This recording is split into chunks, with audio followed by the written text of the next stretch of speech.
Oh, you're back, Dylan. I borrowed your car. In front of Dylan, Emily is acting all sweet and innocent. Sorry about that, Emily. Michelle is thoughtless. No, it's fine. I filled up the tank as a thank you for letting me borrow it, Michelle. What a great sister. See, Michelle? Emily is considerate. Dylan smiled and patted her head. Well, I'm heading out. See you, Dylan. Bye, Michelle. She smiled brightly at Dylan, but gave me a creepy smile for just a moment. What was that? I felt a chill down my spine. After she left, I checked the car just in case. No scratches on the car, and as she said, the gas tank was full. But something felt off. I couldn't get her creepy smile out of my head. Emily is way more mature than you. Even after you're mean to her, she still fills the tank. Learn from her. Dylan approached me with a smirk. I'm going to check inside the car. Huh? You're still doubting Emily? I'll get seriously mad. He was furious that I doubted his beloved sister's good intentions. I'd actually prefer to drive to work, but you always use our car, so I've been holding back. Hearing Dylan's words, I got an idea. Okay, tomorrow I won't use the car, so you can drive to work. Really? Awesome. I have an important meeting first thing in the morning, and the tank is full too. Lucky me. I'm looking forward to tomorrow. I watched Dylan as he happily went back into the house. My name is Michelle. I live with my husband Dylan and our high school daughter, Ellie. I have a company party tonight, so I'll be home late. Got it. Don't drink too much since you have work tomorrow. Roger that. Ellie, sorry I can't pick you up from tutoring today. Keep up the good work. Okay, but bring me a gift, okay? What do you mean, a gift? The usual conversations you'd hear in any family were comforting. We had been living peacefully like this.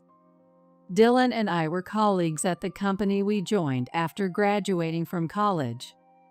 We started talking after ending up sitting next to each other at a company party. Is this your niece? One day, I pointed at Dylan's phone wallpaper. It was a picture of a little girl going down a slide with him. No, that's my sister. It's just the two of us. There's quite an age gap between you two. We're 12 years apart. She's in 5th grade now. Her name is Emily. Isn't she cute? Dylan was head over heels for Emily and showed me a lot of her pictures. She's been following me around since she was little. She's really adorable. I skipped club practice after school many times to see her. Dylan nostalgically looked at the old photos of his sister. As an only child, I couldn't quite understand his feelings. But Emily must be happy to have a brother who loves her so much. I wished I had a brother like that. I felt a bit envious. We started dating and got married when we were 25. Since I couldn't imagine working while raising a child, I quit my job when I got pregnant. I wonder if I'll be a good mom. I've never taken care of a baby before. I changed Emily's diapers and gave her baths, so don't worry. You'll be fine. During my pregnancy, Dylan supported me through my emotional ups and downs. He really helped with raising our child. Even now, he's devoted to our daughter. He plans family trips for birthdays and always picks her up from tutoring. Thanks to his dedication, we've been a happy family. I believed this would last forever, but things started to change 2 years ago when Emily moved close to us after getting married. I never understood why she moved so close to us at that time. I just thought they were as close as ever. But soon, I started to feel uneasy. Hey, Dylan, want to go shopping with me? James is working again today, so I'm alone. Emily would barge into our house and sweetly ask Dylan for favors. Her husband, James, was always busy with his work, often on weekends, so Emily frequently visited us. Come over anytime. We live so close after all. Dylan was more than happy to have his beloved sister rely on him. At first, I found it charming, but soon, Emily's frequent visits without any hesitation started to bother me. Michelle, your cooking is amazing. Can I have another piece of fried chicken? Of course. Eat as much as you want. That's Ellie's favorite dish. Ellie, you should eat more too. Oh, yeah. Even Ellie seemed a bit annoyed by her aunt's behavior. Don't you think Emily's relying on us a bit too much? She's having dinner with us every week. I tried to subtly hint at my frustration to Dylan, It's fine. She's lonely. but he didn't get my point at all. But James said he'd be home by 7 p.m. Wouldn't it be better for her to wait for him at home and have dinner together? Emily might be Dylan's beloved sister, but to me, she's just another person. I couldn't relax on my precious weekends because of her constant visits. I wanted Dylan to tell her to come over less often, but he just got annoyed with me. Michelle, do you hate Emily? It's not that. I just think our family time is important too. She's 12 years younger than us. Be nice to her. Even if she's 12 years younger, she's 30 now. I was frustrated with Dylan's overprotectiveness and his attitude whenever it came to Emily. Oblivious to my feelings, Emily's visits became more frequent. At first, she only came over on weekends when Dylan was home, but soon she started coming over during weekdays too. Michelle, can you take me shopping? Without a car, she began relying on me for rides, just like she did with Dylan. Sorry, Emily, I'm working right now. After quitting my job and being a stay-at-home mom for a while, I decided to turn my hobby of making jewelry into my business when my daughter started middle school. I worked diligently at home, making and selling my creations. With my daughter's help, we promoted my work on social media, and now I was making a decent income. Oh, right. I forgot you worked from home and thought you might be free. Her tone was innocent, but her words always seemed thoughtless and irritating. Can I borrow your car then? Sure. I didn't mind lending her the car at first, as it didn't take up my time. But one day, something happened that made me regret it. Mom, did you hit something with the car? When I picked up my daughter from tutoring, she asked me suddenly. I didn't hit anything. The left rear is dented. What? Alarmed, I checked the car when we got home. Sure enough, there was a dent and scratches on the left rear. Could it be? Emily's face popped into my mind. I had lent her the car the previous day. There's no way she wouldn't notice such a large dent. Yet when she returned the keys, she acted normal, saying, "Thanks, I'll borrow it again," with a nonchalant smile. Even if it wasn't intentional, a normal person would at least apologize. What kind of person is she? With my anger, I called Dylan to come to the parking lot. I just got out of the shower. Dylan was a bit annoyed. I've been lending the car to Emily, but she dented it and didn't even mention it. Dylan examined the damage, hesitating for a moment. Well, Emily is a pretty inexperienced driver. What? That's not the point. She damaged someone's car and didn't say anything. I'm not asking for compensation, but if you damage something, you should at least apologize. He gave me a puzzled look. Are you sure Emily did this? What do you mean by that? Maybe you did it without noticing.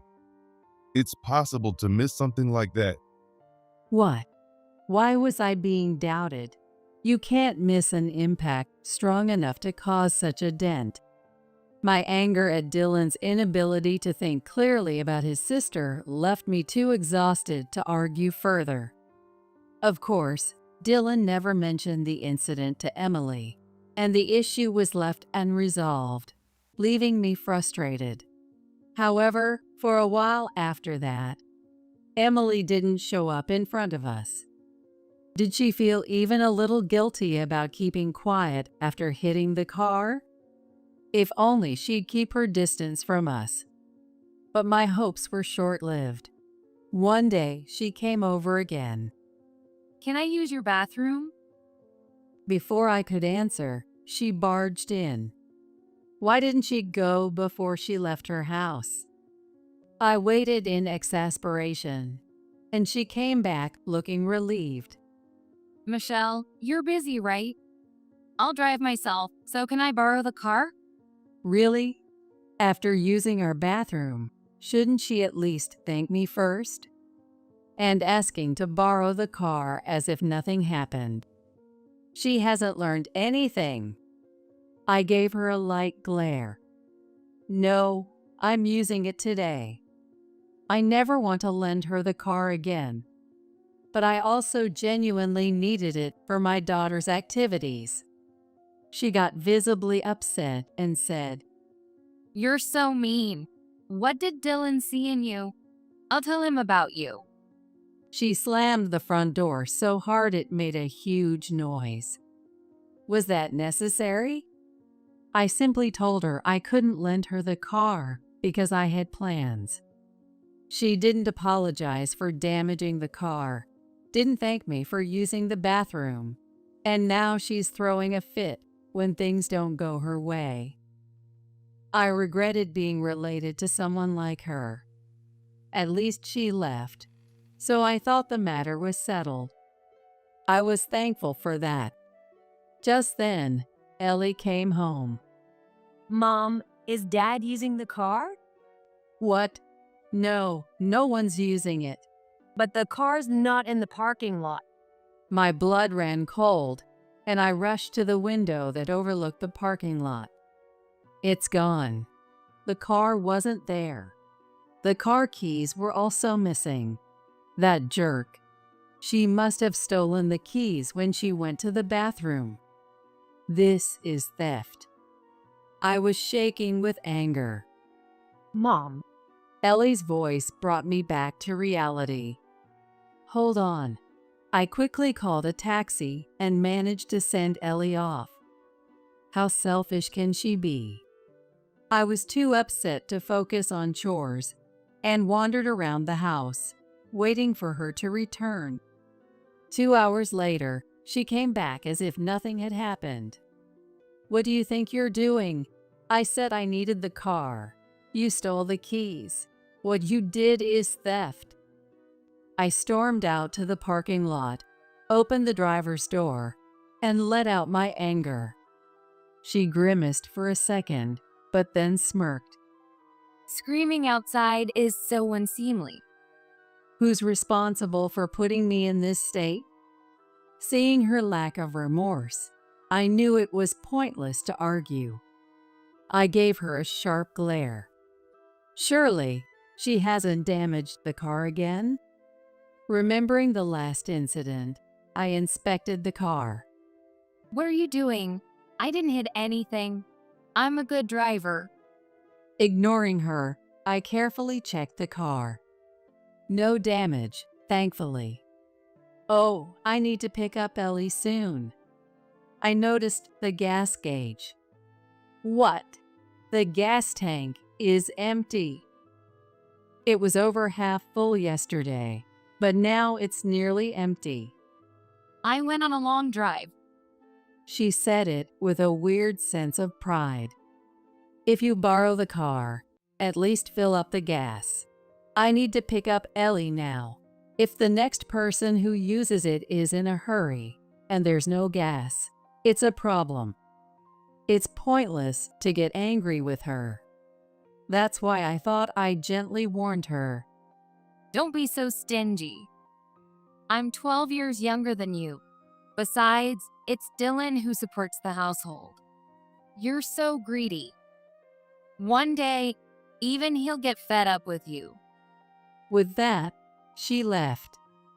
Common sense doesn't work with her. How does someone grow up to be so selfish? This time, I decided Dylan had to speak up. I made up my mind. When Dylan came home, I told him about what happened today. It's weird that I can't use our own car when I need it. Plus, Emily took the keys without my permission. Remembering it made me angry again, but I tried to stay calm. Well, to Emily, this house is like her own home. No, that makes no sense. She nearly emptied the gas tank, and I had to rush to fill it up before picking up Ellie. Emily probably hasn't been to a gas station much. What? I took a deep breath to control my anger. This time, you need to talk to her. She should get permission before borrowing the car and fill up the gas after using it.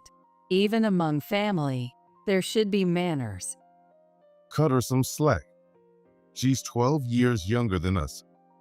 Both of them keep using that excuse. Finally, I exploded. She's 30. She's an adult. You don't have to get so worked up. I bought the car and paid for the gas. As long as I don't mind, it's fine. His money. I didn't feel like arguing anymore. Yes, there was a time when we managed on Dylan's income alone. But I took care of the house and supported our family then. I hosted his colleagues, made lunch for him every day, and managed the household budget. Now, I also have a decent income. And yet, to hear such words from Dylan, whom I thought valued me and our daughter, I was beyond angry and despaired of him. Do whatever you want. We're no longer a happy family. I realized this as I cried alone in the bath.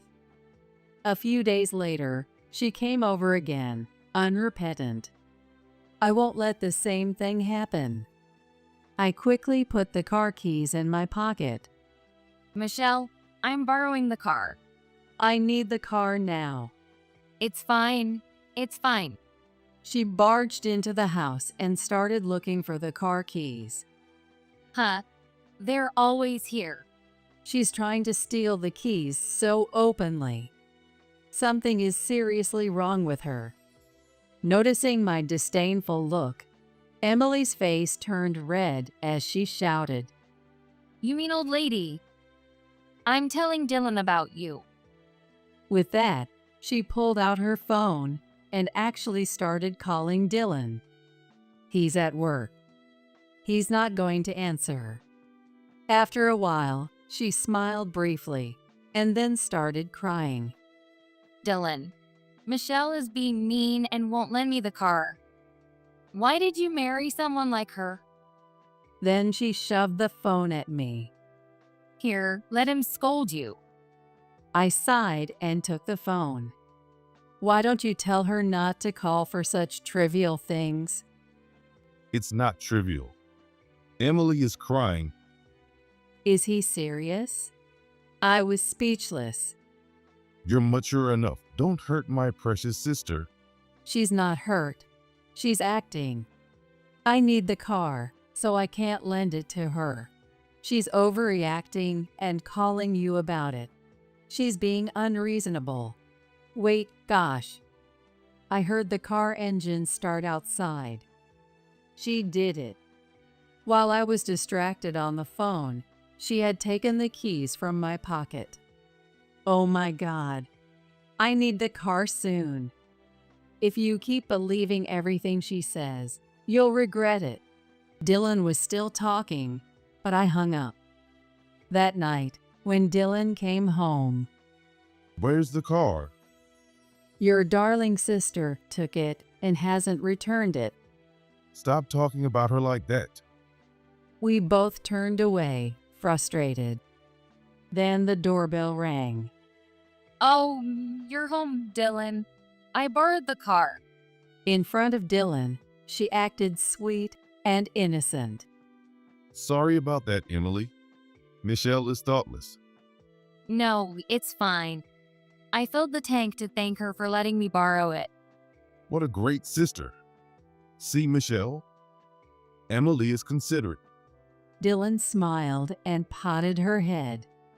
Well, I'm heading out. Bye, Dylan and Michelle. She smiled brightly at Dylan, but gave me a creepy smile for just a moment. What? I felt a chill run down my spine. After she left, I checked the car just in case. There were no scratches, and as she said, the gas tank was full. But something felt off. I couldn't get her creepy smile out of my head. Emily is much more mature than you. Even after you were mean to her, she filled up the gas tank. You should learn from her. Dylan approached me with a smirk. I'm going to check inside the car. What? Are you still doubting Emily? I'll get seriously mad. Dylan was furious that I doubted his beloved sister's intentions. I'd prefer to drive to work, but I've been letting you use the car. Dylan's words gave me an idea. Okay, tomorrow I won't use the car, so you can drive to work. Really? Awesome. I have an important meeting first thing in the morning, and the gas tank is full. So lucky me. I'm looking forward to tomorrow. I watched Dylan happily go inside the house. The next morning, Driving to work is so comfortable. See you later. Dylan, dressed in his favorite suit for the important meeting, left the house. A short while later, I heard his scream from the parking lot. That girl did something, didn't she? I sighed and went outside. Ouch. Ouch. What? Dylan's frantic cries were more intense than I had imagined, making me hesitate. As I approached, I saw that the back of his suit was slashed. Michelle, what's going on? Something poked me as soon as I sat down. What did she do? I was horrified and checked the driver's seat. There, right in the middle, was something shiny. A razor blade had been embedded in the seat. No way. If I had sat there, I felt a shiver run down my spine. What is this? You know what this is. Since Emily returned the car last night, no one else has been in it. Dylan looked unconvinced, but glanced at his watch and panicked. Crap. I'm going to be late. He rushed inside to change and hurried out of the house. He won't make it to the train in time. I felt a bit sorry for Dylan, but what is she thinking? I need to seriously distance myself from her. Otherwise, my safety and possibly my daughter's could be at risk. As I sat in fear, unable to focus on anything, my phone rang. It was her. Hello. Thanks to you, Dylan yelled at me. She was furious on the other end. It seemed Dylan was finally angry about this incident. I felt a bit relieved that he was finally seeing reason. Why did you let him drive the car? I rigged the razor blades so you would get hurt. She confessed her wrongdoing without any remorse. I had one thing to say to her, who showed no remorse. Take responsibility for your actions. I hung up and immediately called someone. That's the situation. Yes, please come over tonight. The person agreed to come over. I won't let her get away with this anymore. I turned to my computer and focused on my work. That evening, Dylan came home still tense. Apparently, he was late to his important meeting and got scolded by his boss. His favorite suit was also ruined. Where's Ellie?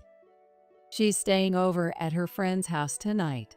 I didn't want Ellie to see any confrontation, so I arranged for her to stay with a friend nearby. Ellie probably sensed something was up. I'm on your side, Mom. She had said this before leaving, giving me the strength to stand firm. The doorbell rang. I apologize for being late. Excuse us. Come in. It was James, Emily's husband, the person I had called earlier. And there she was, sulking beside him. I had decided it was necessary to report this incident, including all previous ones, given the severity of her actions. I apologize for the trouble Emily has caused. I knew she borrowed your car occasionally and gave her money for gas, but she never mentioned you didn't receive it. No, I never got any money for gas. James glared at Emily. Emily, what's going on? Where's the gas money? Why have you been using the car so often? For the usually calm James to raise his voice, Emily's face twisted. Our car has a dash cam, so we know where you've been. Emily started to panic. I was just shopping. There's a good store in the next town. They sell organic and additive-free products. I wanted to buy good food for James. It's expensive, so I used the gas money on the groceries. She desperately tried to explain, but James's gaze remained cold. Who's Sam? What? Sam was with you, wasn't he?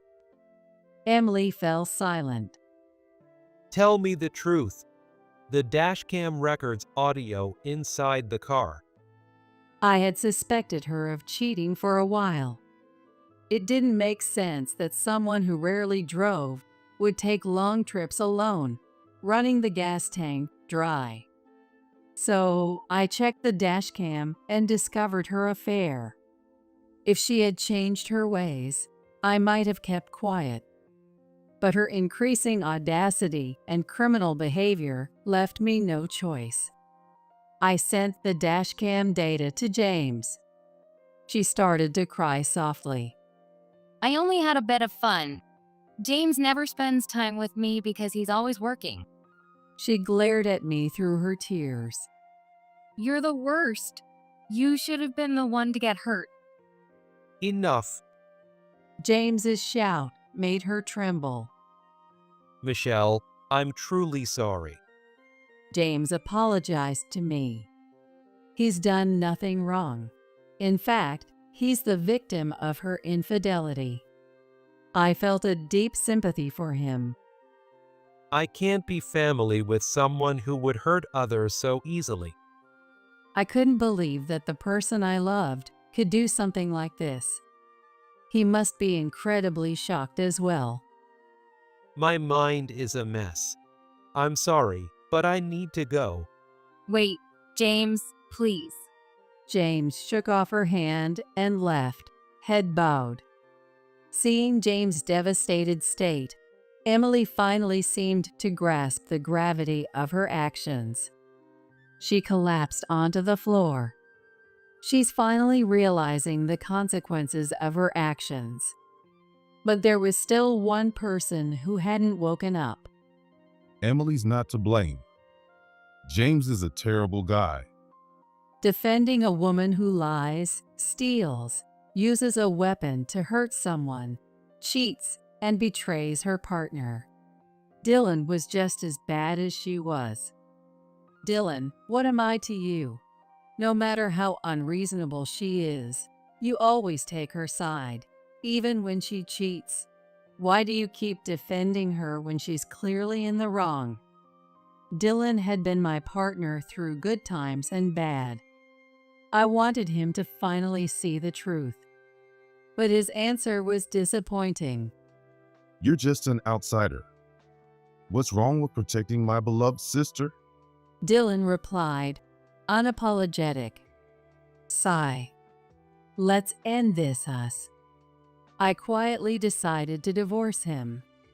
That day, I contacted my parents. The next day, while Dylan was at work, I took Ellie and moved back to my parents' house. A few days later, Dylan realized we had left, and his calls came in like a storm. I reluctantly answered, and there was a man in his 40s crying and begging. Michelle, I'm sorry. Please don't divorce me. What's the point now? I firmly rejected him. I don't want to be with someone who doubts his wife. But Ellie needs her dad.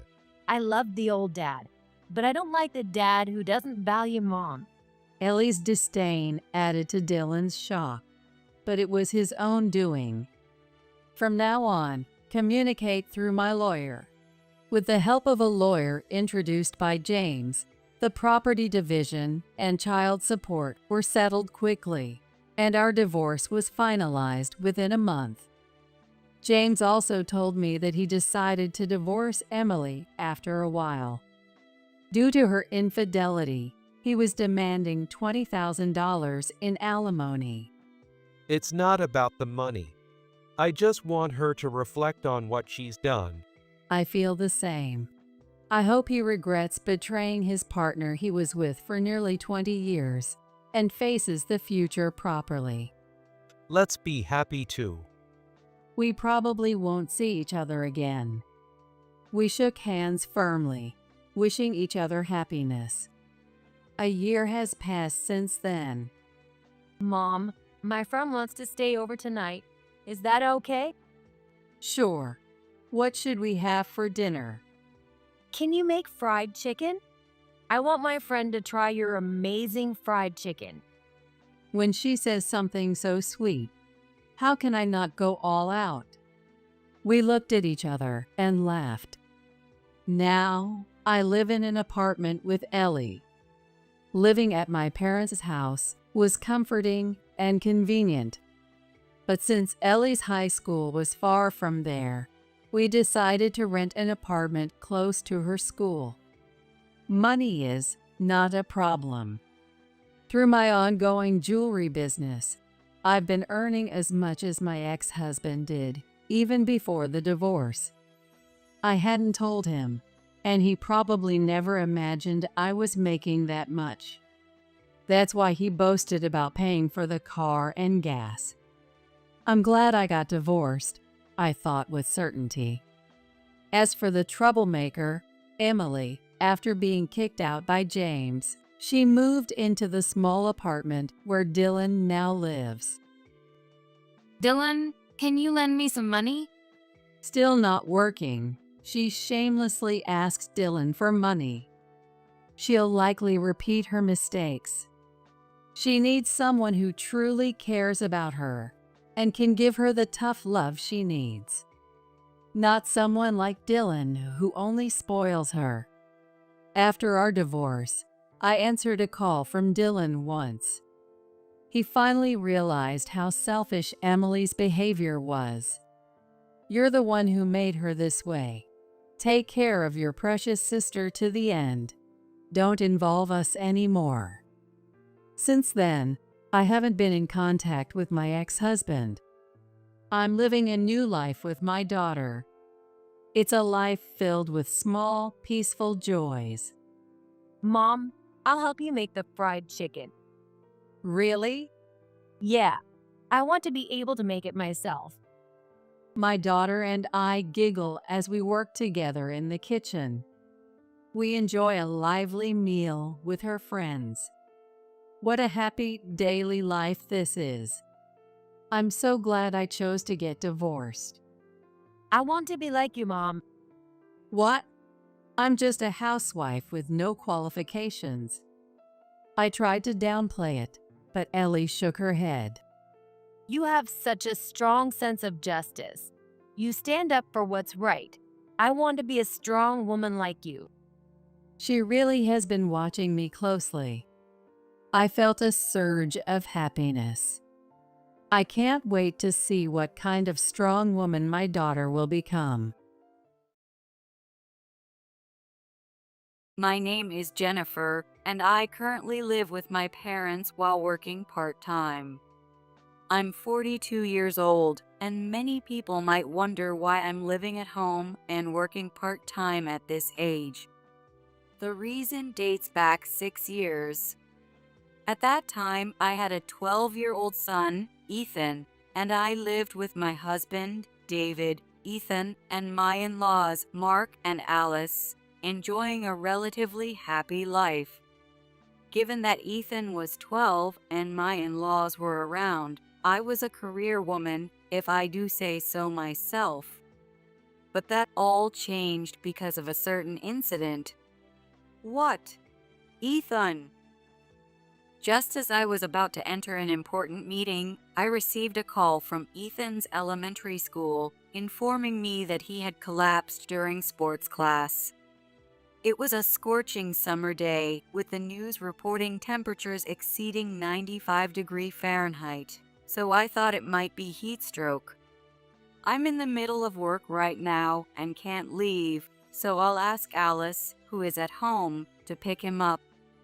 After hanging up the phone, I quickly contacted Alice. Alice is a housewife and takes care of most of the household chores, and she didn't have any plans today, so I thought she could pick him up. Hi, Alice. It's Jennifer. I got a call from the school saying Ethan has collapsed. I can't leave work right now. Could you please go pick him up? People might say I'm choosing work over my child, but I couldn't leave because our livelihood depended on it. I asked Alice, feeling sorry. Oh no, that's terrible. Don't worry. I'll go pick up Ethan, so focus on your work. Alice understood that I needed to work, so she gladly took on the task. The reason for this is that I was an executive at a large corporation, earning a decent income, while David worked at a small company with a much lower salary. That's why our livelihood depended on me working. I asked Alice to pick up Ethan, and then I finished my work and rushed home. However, even after my regular working hours, I had tasks that needed to be completed, so I couldn't get home until nighttime. I'm home. Ethan? I expected Ethan to be better by now, but when I opened the living room door, I only saw Alice and David. They looked at me with slightly pained expressions. How's Ethan? Jennifer, we need to talk. Just as I was about to head to Ethan's room, David stopped me, and I turned to look at him. David and Alice both had serious expressions. At that moment, a terrible thought crossed my mind.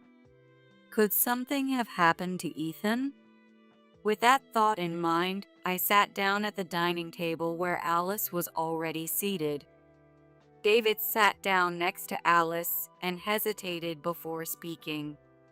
Did something happen to Ethan? Unable to bear the silence, I asked. David flinched slightly and then began to speak after clearing his throat. Actually, Ethan said he doesn't want to see you. What? I needed a moment to process his words.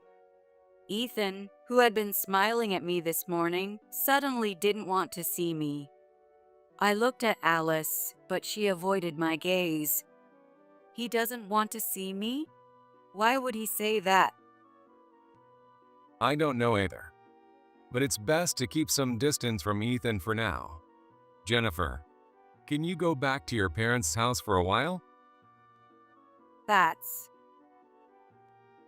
I was honestly shocked. I wondered if Ethan hated me or if I had done something wrong, and without questioning David's words, I took them at face value. Following David's suggestion, I packed a few days' worth of belongings and returned to my parents' house. According to David, Ethan didn't even want to talk to me, so I couldn't reach out to him and returned home without fully accepting the reality. My parents were concerned about Ethan and me and tried to contact Alice and David, but they were told that Ethan couldn't come to the phone, so they couldn't talk to him either. So what I initially thought would be a few days turned into a year without seeing Ethan. Then, one day, I received an unexpected call. Ethan has passed away. It was truly sudden. Because of that, I couldn't understand what David was saying, and my mind went completely blank. What are you saying now? Even though I knew David would never lie about something like that, I spoke to him, hoping it was just a joke. But David was silent on the other end of the phone, not responding. That silence made me realize he was telling the truth. From that day, Ethan collapsed. I would never see him again. When's the funeral? Are you coming? Of course. I'm his mom. The shock was immense. But there was no point in lamenting. I asked David for the date of Ethan's funeral, but he seemed hesitant to tell me. The thing is, Ethan said until the end that he didn't want to see you. He even asked that you not be called to his funeral. David spoke with difficulty after a few seconds of silence.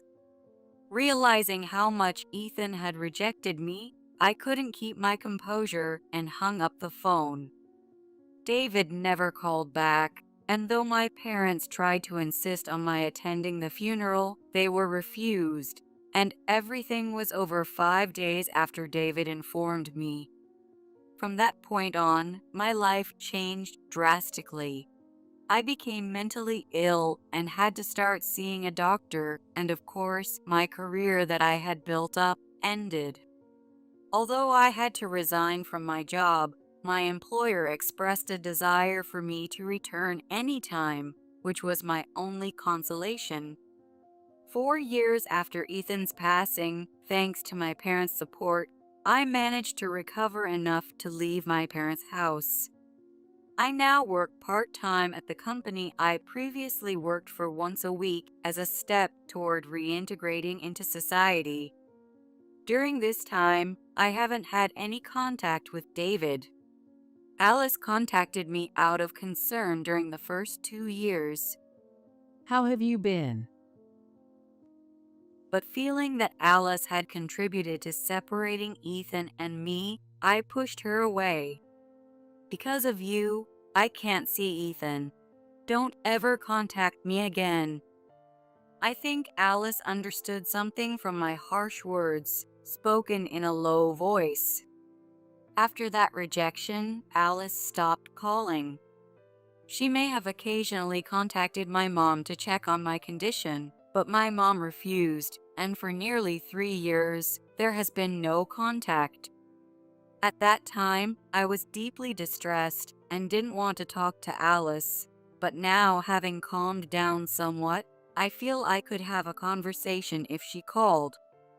Of course, I don't intend to call her, but I need to clarify things with David, so I know I'll have to contact him eventually. While I had been hesitating to make the call, the opportunity to talk came soon. It was after I finished my morning part-time job and came home. My mom was also at her part-time job, and my dad was at work, so no one was home. On days when I got home early, I usually did the housework, so I was cleaning the living room and bathroom when my phone rang on the table. Seeing Alice's name on the screen, I answered. "Hello?" A bit nervous about the unexpected call, I could hear Alice choking up on the other end. Hello, Jennifer. "Yes." Hearing Alice's unchanged voice for the first time in a long while, I responded. It's been a while. How are you? "I'm fine." What could she possibly want?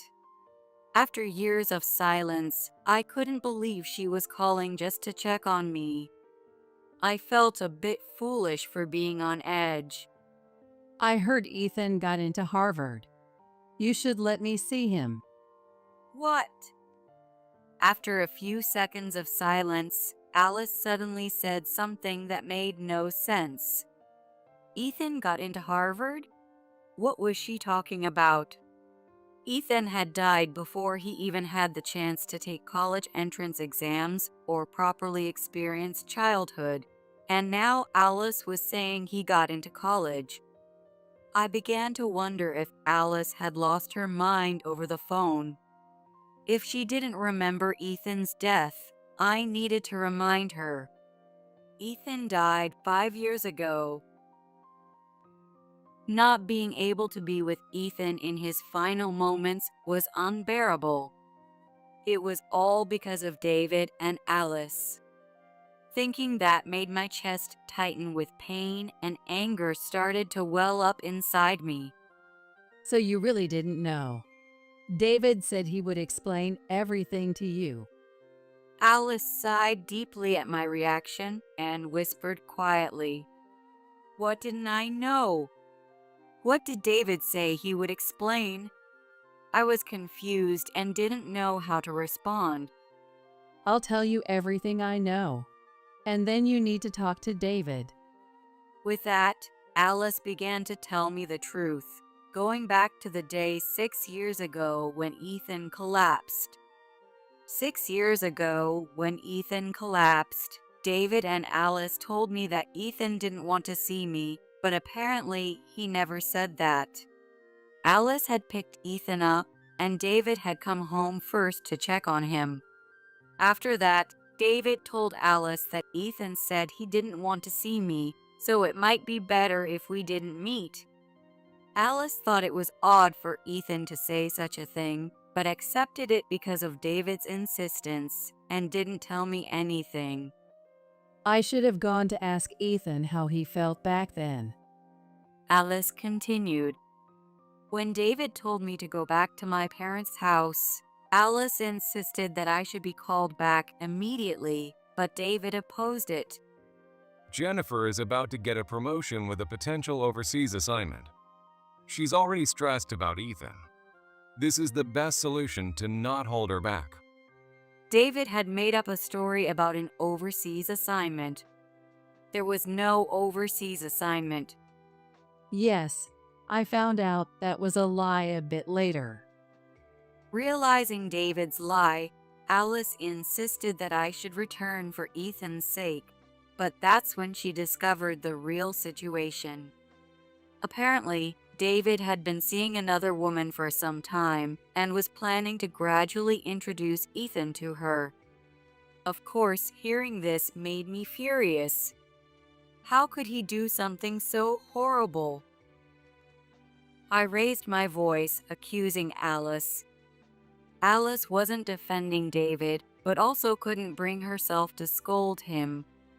Moreover, when David told Ethan the truth, Ethan and the woman had already met, and David had told Ethan that I didn't want to see him and had abandoned him. That's awful. I tried to tell Ethan that you hadn't abandoned him, but he completely believed David and had grown attached to the woman.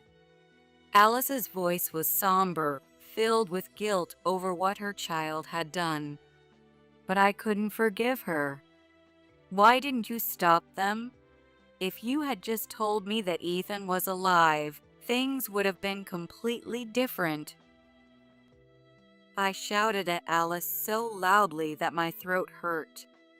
My hands and feet started trembling with my anger. David threatened me. He said if I told you the truth, he'd never let you see Ethan again. I'm sorry. I knew it wasn't Alice's fault, but she was the only one I could direct my anger toward, so I blamed her. Alice apologized as she continued her story. A few days before I heard about Ethan's death, David had shown up with his mistress in front of Alice. He told Alice that he planned to take Ethan and live with the mistress. Alice, considering my situation, repeatedly asked David about our relationship and advised that if he was going to divorce me, he should do it quickly for Ethan's sake. If we divorce now, who knows what will happen to Jennifer? And if we divorce, there will be issues with asset division, custody, child support, and alimony. Jennifer earns more, so she might get custody, and then Mom wouldn't see Ethan again. That's what David had said. It seemed he had smoothly deceived Alice. It wasn't entirely false either. If this had happened before Ethan died, I was still working and earning more.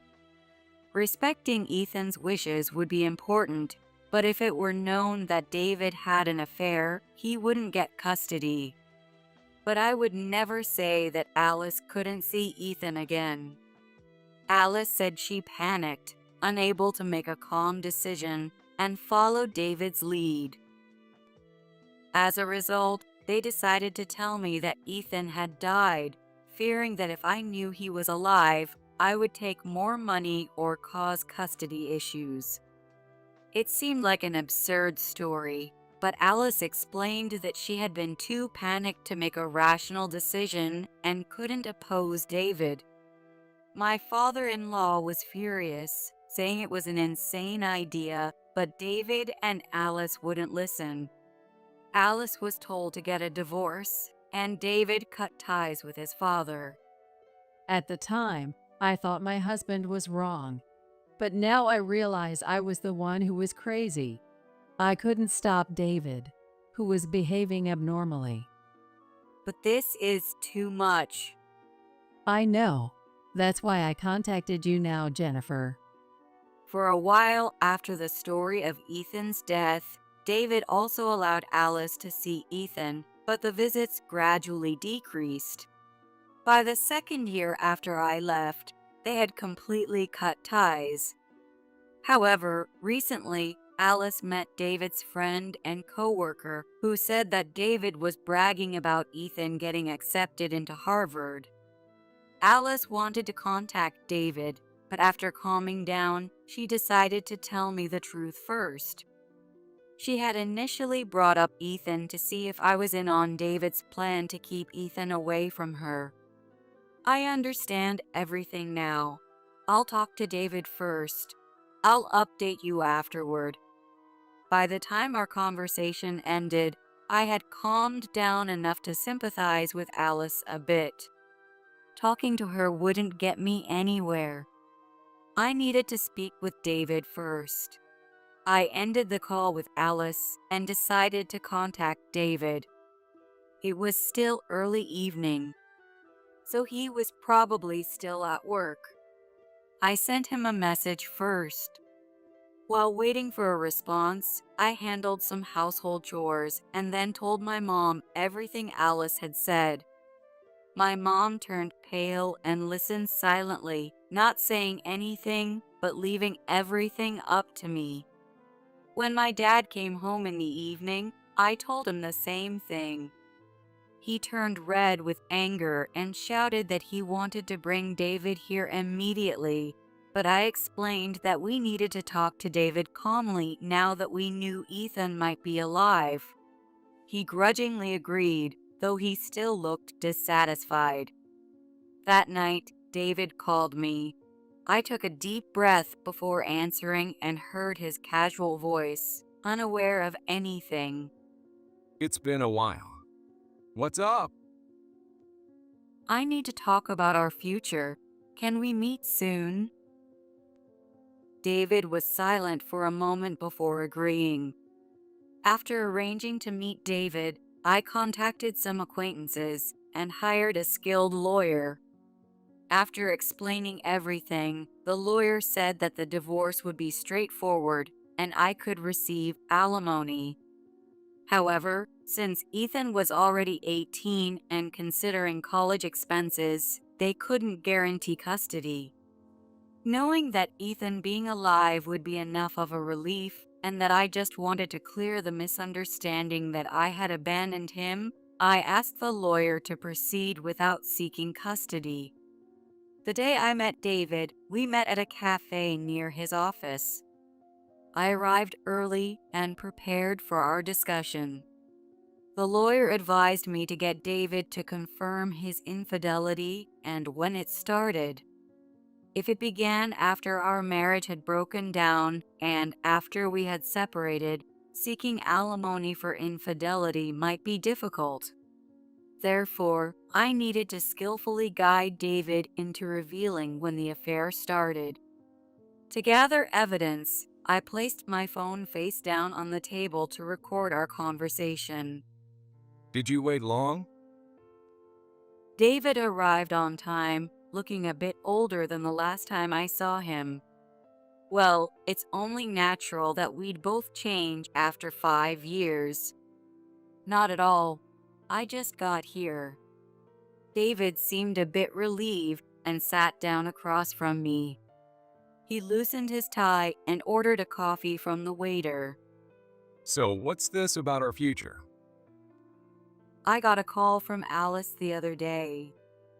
David, expecting a discussion about our divorce, widened his eyes when I mentioned Alice. Then I heard him gulp audibly. Ethan got into Harvard, right? What are you talking about? Ethan died 5 years ago. Alice told me everything. Mom must be senile. She's been acting strange lately. I expected that response. I figured he would try to say Alice was crazy to keep the truth hidden, so I mentioned his friend Mike, who Alice had spoken to. Mike, right? Your friend and coworker. David's expression tightened. It seemed I was right. Alice met Mike the other day, and he said you were bragging about Ethan to everyone. So when I met him and heard the story, I was shocked. A few days before meeting David, I called Mike using the number already in my phone. We met in person, and I heard everything. He thought I divorced you and dumped Ethan on you. I didn't know that either. No, I mean, And it seems you've remarried. How did you manage to marry another woman without divorcing me first? Is that even legal in America? I had no idea. I smiled broadly at David.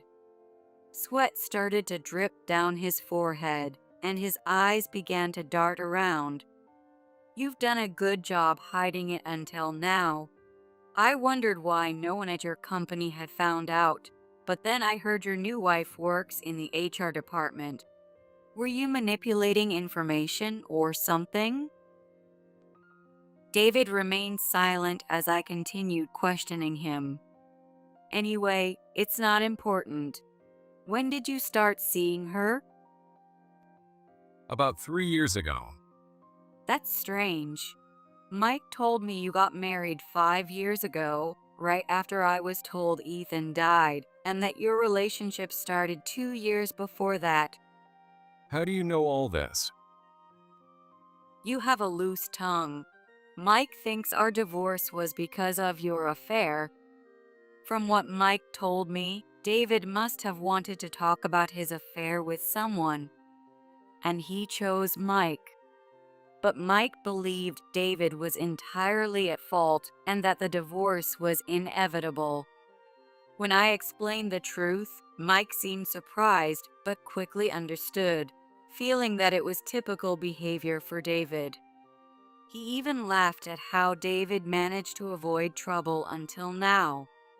David was in a difficult position because Mike had talked. "Why don't you just come clean?" I sipped my iced coffee and smiled at David. He glanced at me and let out a big sigh. Being with a woman like you was suffocating and miserable. David began to speak, saying his pride as a man was wounded.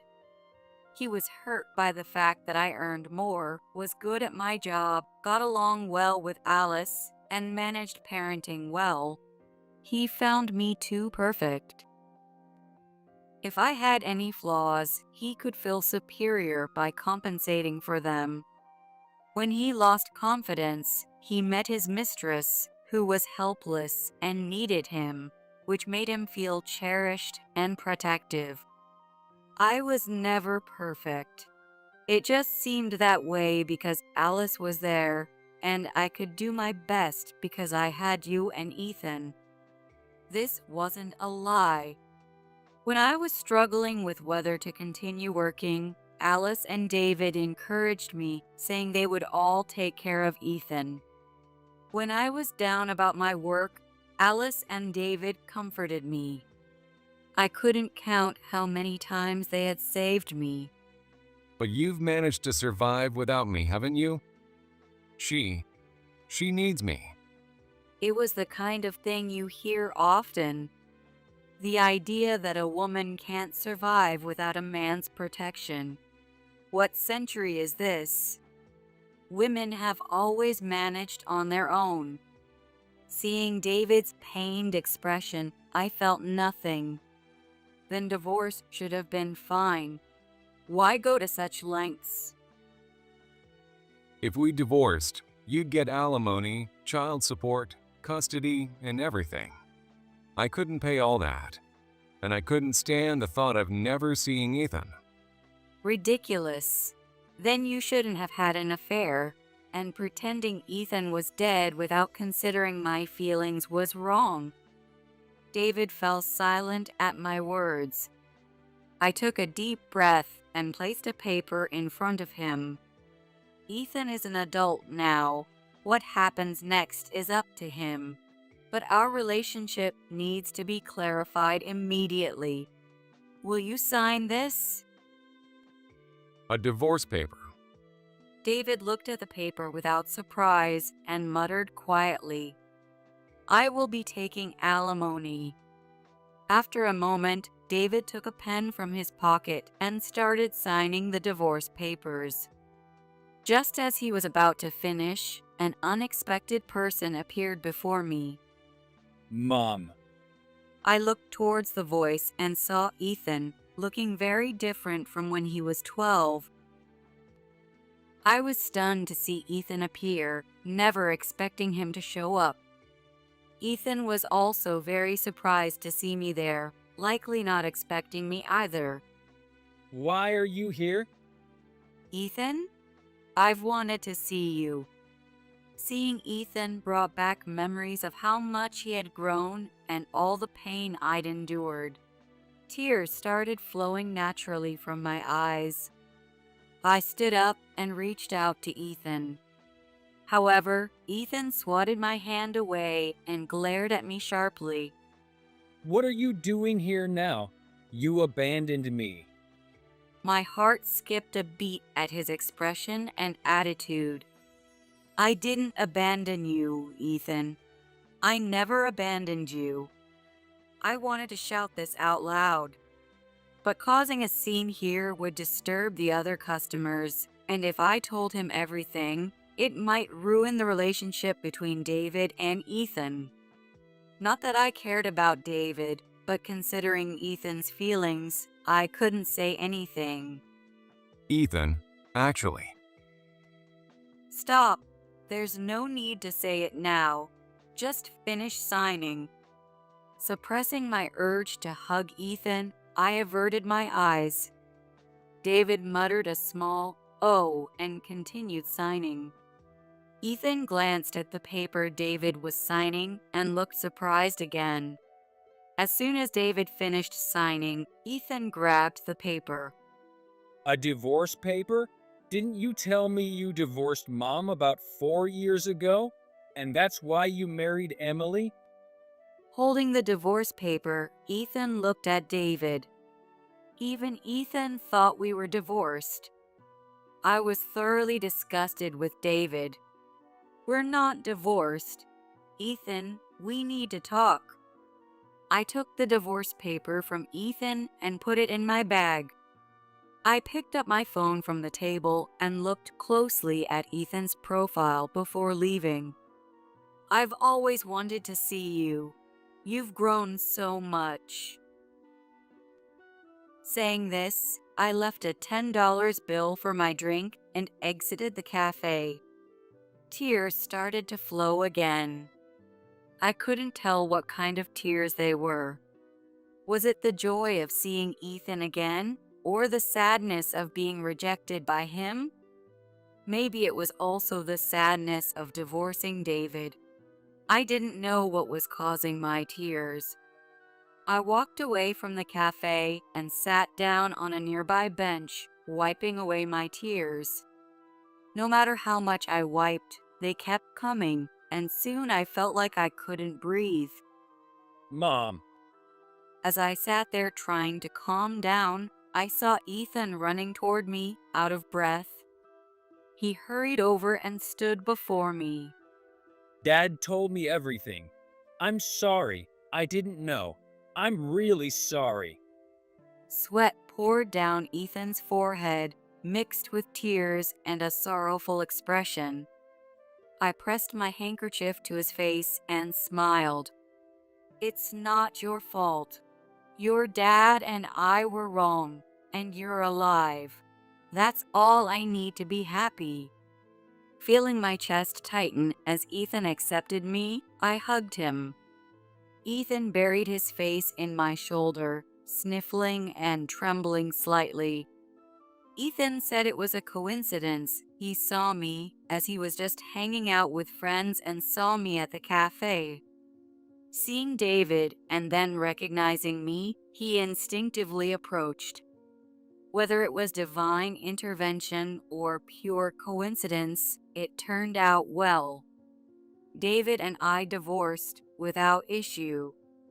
David easily admitted to his affair, so I didn't need to record anything, and I could claim alimony from both him and his mistress.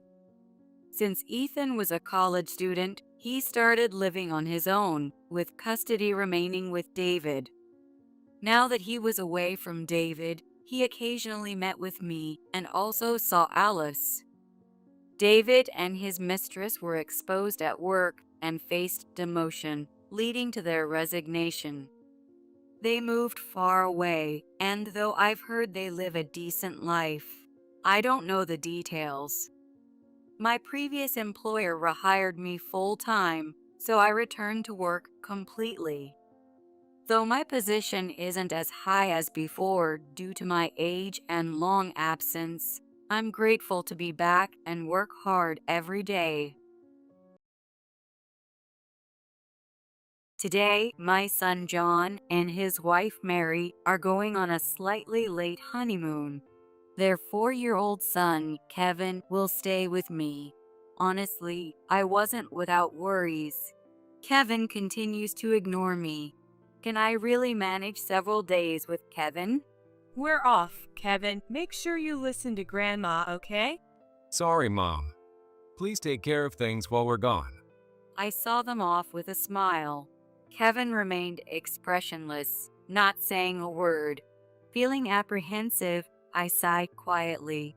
A few hours later, Kevin looked at me with serious eyes. We can't stay in this house any longer. Grandma, we need to leave quickly. What? Kevin's attitude had completely changed. Leave? What are we running from? Kevin seemed desperate. He was urging me frantically. After hearing the details, I quickly packed up and rushed out of the house. My name is Victoria, and I'm turning 65 this year. I lost my husband to illness early on, so now I live alone. Day and night, I can't stop thinking about my only son, John. John lost his wife, Emma, in a car accident 2 years ago. Living as a single father must be really tough. I suggested that we live together, but John insisted he was fine. I'm okay. Even Kevin says not to worry. At that time, my grandson Kevin was about 4.5. He was unusually calm for a child and started talking early. I convinced myself that if John lived with such an obedient child like Kevin, he'd be fine, so I didn't push too hard about living together. I'm thinking about getting remarried. When John told me this, I couldn't believe my ears. I thought he still adored Emma, who had passed away. Who on earth is he planning to remarry? The situation was more complicated than I had imagined. Actually, I hit someone with my car. What? You got into an accident? When? Who was it? Did you report it to the police? No, the person said there was no need to report it. No, that's not right. It wasn't a big accident. I'm not even sure if the car actually hit her, but when I realized it, she was on the ground. Apparently, John was starting to move from a stop and ended up bumping into a pedestrian. Even though it was not serious, it was an accident, so John tried to report it, but the other person stopped him. Somehow, after all that, I ended up dating that person. You started dating the person you hit with your car? Why? I was really confused at first, but I felt guilty as the one responsible, so I couldn't really say no. How on earth did it lead to that? It seems John made quite an impression on the other person. Things progressed quickly, and John decided to remarry. Her name is Mary. She's 36, the same age as John. I still can't forget the day Mary came to introduce herself. First, I apologized to her. I'm so sorry about John. Were you hurt? Did you report it to the police? It's okay, I'm fine. It's just that I have some numbness in my right hand and foot. I'm sorry. It was my carelessness. It's okay, John. Don't worry about it. Of course, he couldn't just not worry about it. John has always been very responsible and sensitive. He will be tormented by guilt for a long time, and he will surely continue to be dominated by Mary, the victim. One day, John and Mary came to visit with Kevin. They come on my husband's monthly Memorial Day. I had prepared some tasty treats and a little pocket money for Kevin. Grandma, we're here. Kevin, welcome. Mary, John, come in. Thank you for having us. Kevin, let's wash our hands first. Mary seemed to be taking her role as stepmother seriously, making sure Kevin was well educated. Kevin appeared to be fond of Mary too. They looked like a real family. I had been worried about how things would turn out, but it seems the three of them are doing well as a family. After that, we headed to a nearby shopping mall. When we arrived at the food court, I got a call from my neighbor on my phone. Hello, what? My house is on fire? My loud voice made the entire food court go silent. John, Mary, and Kevin all froze, staring at my face. I explained the situation to them and rushed back home. By the time we arrived, there were already several fire trucks, and the area was crowded with people. My house was on fire. Fortunately, it seemed that the impact on the neighbors was minimal.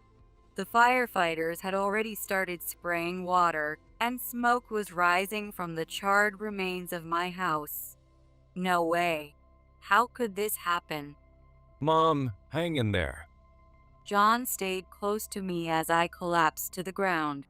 The house I had spent decades in full of memories, was burning down in no time. I was so shocked that I couldn't speak to anyone for a while. According to the fire department, the fire started in the kitchen. They suspected that I had left the stove on when I went out. It can't be. I can't believe it. I made sure to turn off the stove before leaving. Could someone have gone into the kitchen after I left? But I don't think so. Anyway, there's nothing that can be done about what's already burned. We're lucky that no one was hurt and that the neighbors weren't affected. I decided to follow John and Mary's suggestion and move in with them. Thank you for letting me live here, Kevin. Kevin? It was the day of the move. What's going on? Kevin, who used to be so friendly, didn't respond to my greeting. Did I do something to upset him? No, that can't be it. But the unexplained cold shoulder from Kevin continued. John and Mary were also puzzled by his behavior. Even trying to cheer him up with treats and pocket money didn't work. Is he secretly unhappy about me moving in? There was one time when Kevin responded properly to me. It was when John and Mary went out together. Kevin finally spoke to me after a long while. Grandma, I want a snack. Kevin, I'll get it for you right now. Hey, Kevin, why have you been so cold to me lately? I'm sorry, Grandma. I can't explain it well, but I think it's better this way right now. Kevin is smart. It seems he has his reasons. I pressed him further. Why do you think that? Because Mom is scary. Mary? Mom doesn't seem to like you much. I heard her complaining to Dad about you. And, I think she doesn't really like me either. Really? Maybe you're overthinking it? I hope so. But if I get too close to you, I don't know what Mom will do. At that moment, Kevin didn't seem to care for Mary at all. He was avoiding her wrath by keeping his distance. The strongest person in this house wasn't Kevin, John, or me, but Mary. Kevin's cold behavior towards me seemed to be his way of coping in this household. Anyway, realizing that Kevin didn't dislike me was a huge relief. It seemed Kevin was right about Mary not liking me. Mary became increasingly aggressive and stopped hiding her frustration with me. Victoria, can you prepare dinner? My hands and feet feel particularly numb today. Sure, of course. No problem. Sorry to trouble you. I seem to rely on you for everything. As Mary said, I had become almost like her servant lately. Cooking, cleaning, laundry, shopping, I did everything she asked. I'd like to help with the household chores since we're living together. When we decided to live together, I offered this myself, but I didn't mean to take on everything. However, Mary's behavior grew more and more outrageous by the day. One afternoon on a holiday, Mary invited me to go shopping with her. We parked the car and were about to cross the crosswalk on foot. Oh no. Oh, Mary bumped into me from diagonally behind. A loud car horn blared, and the car's front end passed right in front of me. I stumbled and took a step into the road, but narrowly avoided being hit. I turned around to look at Mary, and she looked down at me with a smirk. Sorry, Victoria. Are you okay? I suddenly felt dizzy. Maybe it's because of the accident? Maybe. I'll do the shopping, so why don't you take a bus or something and head home? Oh, are you sure? Well then, I'll take you up on that offer. Mary left with a light step, humming a tune. She's finally trying to get rid of me. Maybe she was getting increasingly frustrated with our living arrangement. From now on, I realized I needed to be even more cautious. One holiday, we went out for a family drive. Our destination was the beach. It was Mary's request to feel the sea breeze. I think the road was called Sunset Road. There was a space along the road where we could park and admire the ocean and the sunset.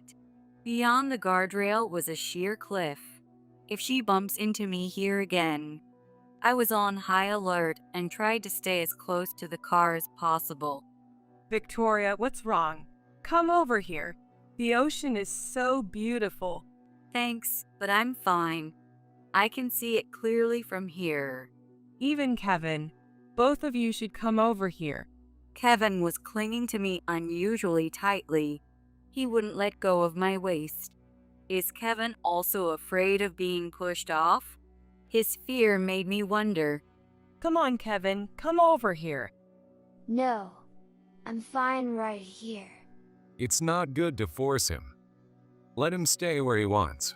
Thanks to John's intervention, we went back home that day. The way Mary smiled when she called us to the cliff was chilling. I was convinced she saw us as obstacles. It was clear she wanted to get rid of us by making it look like an accident. Thinking our life was in danger, I decided to consult someone. My late husband had been a police officer. Among his friends, there were people who had worked in the detective department. When I reached out, Mike met me right away. We met at a small cafe. Mike still had the same active demeanor. I told Mike about Mary's suspicious behavior and Kevin's fear, and after listening, Mike crossed his arms and groaned. Even the way she met John is suspicious. She could be a scammer with another agenda.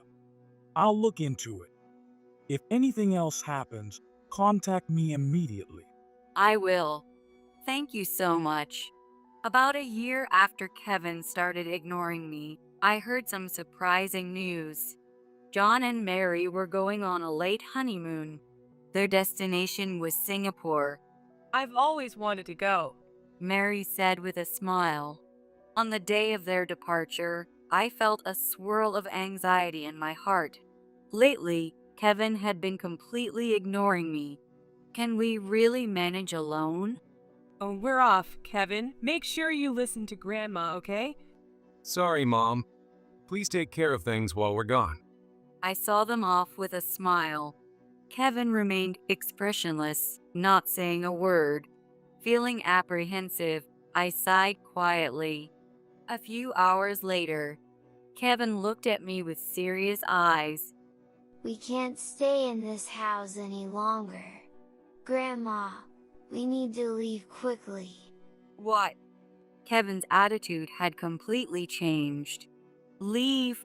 What are we running from? Kevin seemed desperate.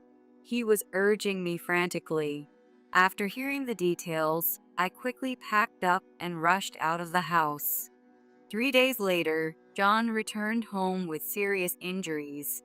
When I rushed to the hospital, his entire body was wrapped in bandages, and he was in a coma. They said he accidentally fell off a cliff in a coastal area. John, hang in there. I was completely distraught. My dear John, how could this happen? What was Mary doing? Could she have? Mary looked distraught, but I couldn't understand her true intentions. A few days later, I called Mary to a cafe near the station. It's a popular place that's always bustling. This place is lovely. Mary said with a smile, arriving right on time. So, what's the important thing you wanted to talk about? Something we can't discuss at home. Oh, I get it. You don't want Kevin to hear, right? Kevin was at preschool. It wasn't about him overhearing. In a busy place like this, Mary wouldn't dare do anything reckless. I chose this location to ensure my safety. Mary, answer me honestly. You pushed John off that cliff, didn't you? What? That's such a terrible accusation. Why would I do that? Victoria, that's too much. I'm already furious, and rightfully so, after what happened to John. Victoria. When John fell off the cliff, Mary was right next to him. If John had died, the insurance money would go to Mary. That must have been her goal. I asked her directly about it. You think I pushed John off a cliff for the insurance money? Victoria, you've been watching too many dramas. I'd be glad if it were just my imagination, but I don't think so. You're planning to take over our house, get rid of everyone in your way, and keep all the money for yourself, right? Is that why you called me here? You should stop with these ridiculous delusions. Wait, Mary. We're not done talking. Mary stood up, looking exasperated, but I couldn't let her leave now, because today I was determined to thoroughly question her. As she turned her back, I brought up the incident. You set my house on fire too, didn't you? Mary turned around. She had a fierce look in her eyes. She returned to her seat, glancing around at the other customers. Victoria, you really need to stop saying such awful things in public. Do you realize you could be sued for this? You wouldn't listen any other way. Now, tell me the truth. You set the fire at my house, didn't you? On the day we went to the mall, you secretly lit the stove in the kitchen to start a fire, didn't you? I keep telling you, you've been watching too many dramas. There's no way I could do something like that. Lying won't help you. I'm always careful about fire safety, and more importantly, Kevin saw you. Mary's confident expression faltered. Yes, Kevin had seen her. Before we went to the mall, Kevin saw Mary go into the kitchen. It happened when I was in the bathroom. You secretly went into the kitchen and lit the stove, didn't you? Kevin remembered it later and was horrified when he realized you were the arsonist. Ridiculous. You're taking a child's words seriously. Kevin is a smart kid. Don't you realize he's suspicious of you? He also heard you making a suspicious phone call. What? A phone call? Just before I moved into their house, Kevin had caught Mary talking to someone on her phone. Her expression was so frightening that he hid and listened. At that time, you told someone, I managed to set it on fire as planned. Now I've got myself a maid. By maid, you meant me, didn't you? Kevin must have misheard. I trust Kevin. He's really smart. He kept his distance from me because he was wary of you. If we got too close, he feared you might get rid of both of us. Kevin was always mindful of Mary's mood and gaze. It wouldn't be an exaggeration to say he was pretending to keep her off guard. Ignoring me and pretending we didn't get along was part of that act. He's an incredibly astute boy. Conversely, Mary must have been menacing enough to make Kevin act this way. Mary fell silent, deep in thought. She clearly hadn't expected this conversation today. Her eyes showed she was desperately trying to regain control. Of course, I wasn't going to let things go her way. I moved on to the next point. Do you remember when we went shopping together? You claimed you felt dizzy and bumped into me. You did that on purpose, didn't you? That's an accusation. I still have numbness in my body because John hit me with his car. Are you aware that it's actually his fault? It's no use trying to bind us with guilt. I'm not going to believe anything a scam artist says. Mary's eyes widened. Her reaction was so blatant that it was almost like she was admitting it. Yes, she had approached us with financial motives from the start. Look at this photo. It's zoomed in, but it shows you deliberately bumping into me. What? How did you get this photo? Who took it? It's from a security camera near the scene. Someone conducted a thorough investigation, and with the building manager's cooperation, we obtained this decisive photo. By the way, that person's name is Mike. What? No way. That person. Mary suddenly became flustered. She seemed to recognize the name. Whether she heard it in Singapore or after returning to the US, I'm not sure. But she knew about Mike, my husband's friend. He was the American tourist who quickly noticed the fall and called an ambulance. Mike secretly followed you on your trip because I asked him to. He deeply regrets not being able to stop you from pushing John right in front of him. No, he was watching the whole time. Yes, and we have proof. I laid out another photo on the table. This one was also taken from a video. It showed the moment Mary pushed John. It was such a quick event that Mike didn't have time to stop it. If you look at the photo alone, it might just look like you were touching his back a bit too hard. But in the video, it's clear. You pushed John off the cliff, didn't you? You've been suspecting me all along. Yes, all along. Honestly, I thought it was strange from the start. Ever since I heard from John that he was marrying the person who he hit with his car. You tried to use guilt to control us. You enjoyed feeling like you held our lives in your hands, taking out insurance policies and deciding to eliminate us on a whim, didn't you? That's not true, Victoria. Please believe me. I haven't done anything wrong. Mary denied everything. I didn't marry John out of guilt after the car accident. While discussing the settlement, I came to appreciate his sincerity and fell in love with him. And I didn't tell anyone about the fire. Kevin must have misheard. Saying I pushed you is also an accusation. The security footage must have been a coincidence. And pushing John off the cliff is completely untrue. Mary insisted vehemently. I haven't done anything wrong. Please believe me. It seemed she was determined to maintain her innocence. Why doesn't she just admit everything already? Her stubborn denials are really starting to anger me. She might want to escape punishment, but I won't let that happen. You and Emma were college classmates, weren't you? What? How did you? How do I know? I looked into you. I also checked Emma's photo albums and diaries. Emma, who died in a car accident, was John's first wife. In fact, it was Kevin who first noticed the connection between Emma and Mary. As I keep saying, Kevin is incredibly smart for his age. He remembers things from when he was 2, and he remembered his real mother. Kevin remembered hearing Emma talking on the phone. She kept saying, "Pay me back soon." I couldn't stop thinking about it, so I asked John if I could read Emma's diary. Emma's diary? I don't know anything about that. Mary admitted her connection to Emma. She was completely rattled now.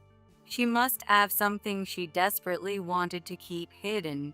The diary mentioned that Emma lent you money, $20,000, quite a large amount. She wrote, "I'm troubled because she hasn't paid me back yet." There were photos of Mary in Emma's album. They were from their college days. Mary looked much more modest back then. She borrowed the money from Emma a few years after starting work. You told her, "I had trouble with an acquaintance.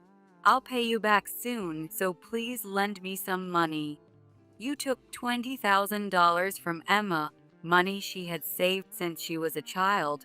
That was, not really, a bad thing. Emma became a nuisance to you by constantly demanding repayment, asking, "What did you do with the money? Did you pay it back? Did you use it to cover your debts?" Here's my guess. You might have done something to Emma. No, that's not true. Stop making these accusations. Mary denied it, her face pale. Her reaction was very suspicious. Emma had died from being hit by a car. Maybe, like with me, Mary pushed her from behind. I suspected Mary. She glared at me with a fierce look. She now saw me as her complete enemy. She didn't say anything, but it was clear she thought she needed to get rid of me to protect herself. There's no proof that I pushed Emma. I said it was my imagination, but judging by your reaction, it seems I was right. I told you I didn't. Will you stop already? Mary no longer intended to treat me as her mother-in-law. Her gaze and attitude were full of hostility. Her eyes showed she was thinking about getting rid of me. Suddenly, Mary's expression softened, and she started laughing as if everything was absurd. Victoria, let's stop this nonsense. I understand you're sad about what happened to John, but doubting your own family is too much, isn't it? So you're sticking to your story that you did nothing wrong? Because it's the truth. All these accusations about setting your house on fire or pushing you into the road are just that, accusations. The photos are just coincidences. They're not proof. That may be true. They might not be conclusive evidence. By the way, what's your relationship with Bob? As soon as I mentioned that name, Mary turned pale. Even that reaction was enough to be circumstantial evidence. In his investigation into Mary's background, Mike discovered Bob. Bob had known Mary for a long time, and it appeared they had financial dealings with each other. You borrowed money from Bob. Then you borrowed money from Emma to repay him. And then I killed Emma to wipe out my debt. Is that what you're suggesting? Your imagination is impressive, Victoria. It's ridiculous. I don't think it's that far-fetched. Maybe talking to Bob will reveal more about you. I showed Mary the screen of my phone. It displayed the inside of a dimly lit house where a man appeared. Mary's face turned ashen. No wonder. The man on the screen was Bob. This footage was taken the day you and John left for your trip. We had hidden cameras installed. Didn't you hear from Bob? I went there, but the house was empty. No way. How? How do you know this? Thanks to Kevin. Remember, I told you he was wary of you? He overheard you and Bob talking on the phone. Once you guys leave for the trip, the house will just have the old lady and the kid, easy pickings, right? Kevin, that little, I can't believe it. He was eavesdropping. I was shocked when I heard it too. At that time, Kevin urged me, saying, "We need to leave quickly." If it weren't for his actions, who knows what Bob might have done to us? It might not have just been a robbery. We could have lost our lives. I gave the footage from the hidden cameras to Mike. He just contacted me. Bob has been arrested. Mike worked with some police contacts to catch him. What? Bob got arrested? No way, that's a lie. I don't believe you. So, you do know him. Bob will be charged with breaking and entering. Given his shady lifestyle, more dirt will probably come up, including things about you. No, I'm not getting caught. It was almost a confession of guilt. Grabbing her bag, Mary stood up and dashed to the entrance. She didn't look back and disappeared like the wind. About 2 days after my encounter with Mary at the cafe, John finally woke up from his coma. When I told him about Mary disappearing, he sighed deeply and said, I see. When we got close to the edge of the cliff, I heard her say goodbye from behind. It was definitely Mary's voice. She intended to push me off from the start. I relayed John's statement to the police. Mary was arrested about a week later in Florida, where she had fled. She had planned to escape overseas from there. John visited the prison where Mary was held and asked her to sign the divorce papers. Apparently resigned, Mary signed them quietly. Mary was so thin. She apologized to me repeatedly for pushing me. She said she wanted to apologize to you too, Mom. I see. That's enough for me. Mary's crimes were severe.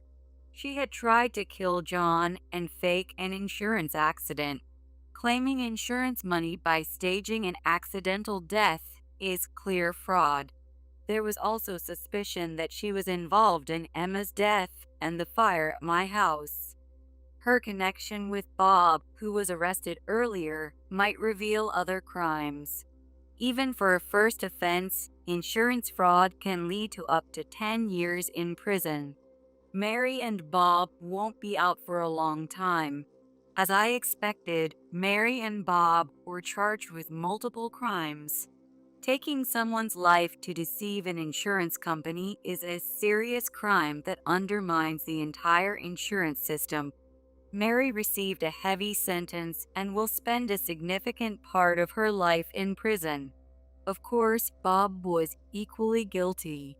He too had deceived many people and swindled large amounts of money. I hope this world will be free of people like Mary and Bob, and that fewer people will fall victim to such deceit. I couldn't help but fervently wish for that. Now, I live with John and Kevin. John's injuries have healed, but he's not completely back to his old self. He still limps and struggles with various aspects of daily life. As his mother, I can't just leave him to fend for himself. I'm determined to support him with all my might.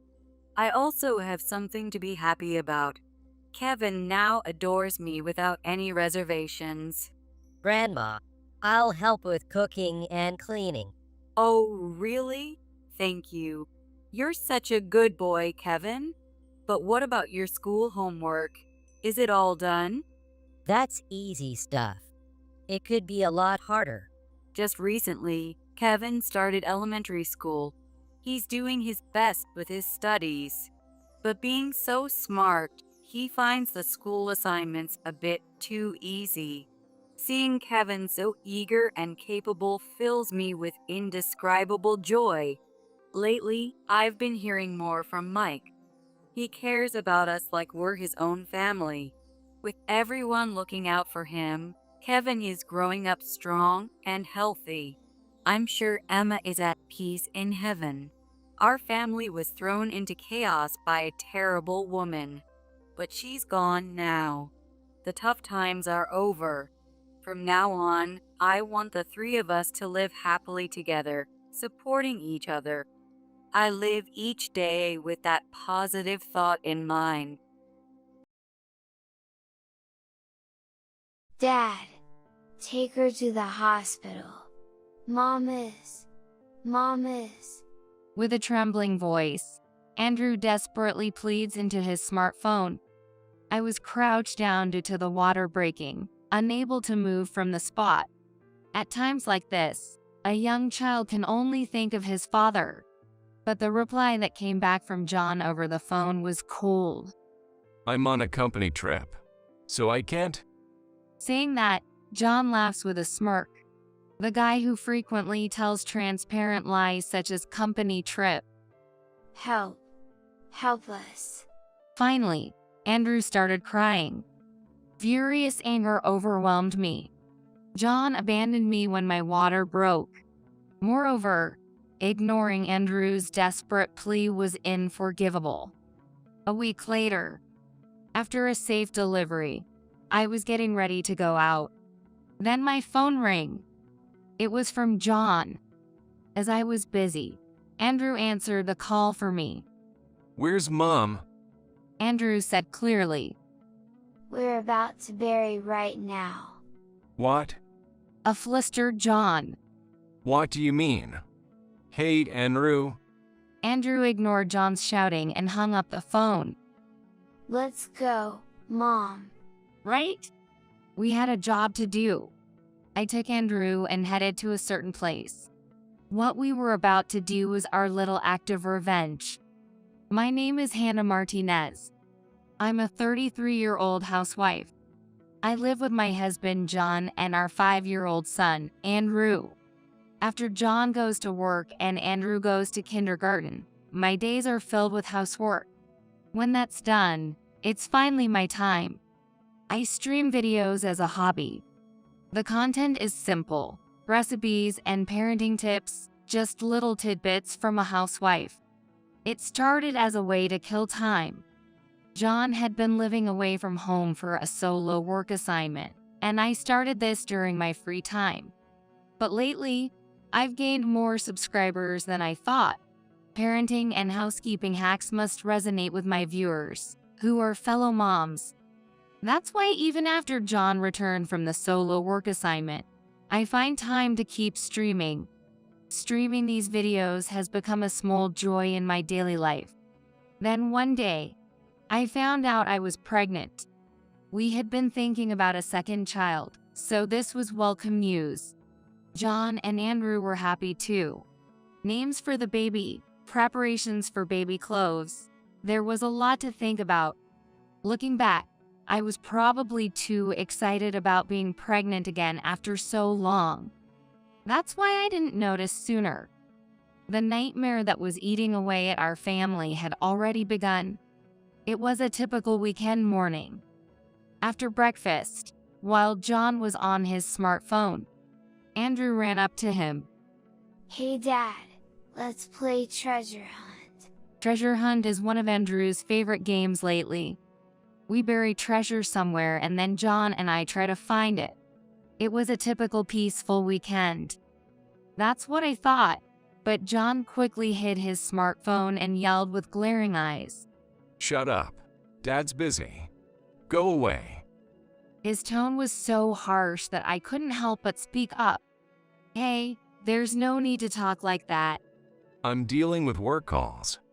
I can't get anything done with all this noise. Work, you're just fiddling with your phone on a weekend morning. John snapped back even more harshly at my words. It's business communication. Work is piling up, you get that? You wouldn't understand. You're just a carefree housewife. What's that supposed to mean? With a snort, John stormed out of the room. Feeling the tense atmosphere, Andrew began to cry. I rushed over to Andrew. I'm sorry, Andrew. Dad was probably just in a bad mood. But he wasn't always like this. Before the solo work assignment, he often looked after Andrew. Lately, John's attitude has clearly changed. He's sneaking around on his phone more often. Even when spoken to, he seems distracted.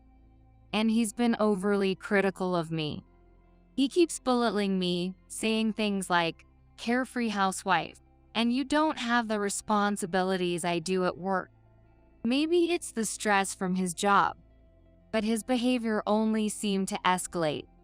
One day, as soon as he came home, John entered the living room with a sour face. Then, he glared at Andrew's toys thrown in the corner. Hey, haven't you cleaned this up? I had just put the toys away in the toy box, but it seems I had forgotten some. Oh, sorry. As I hurried to clean up, John muttered. Seriously, can't you even discipline your kid properly? I'm tired from work, and I come home to this mess. Again, he threw a sarcastic remark. Don't be mad. With a tearful voice, Andrew cut in, standing in front of John, protecting me. But John coldly trampled on Andrew's tender heart. His expression turned indifferent.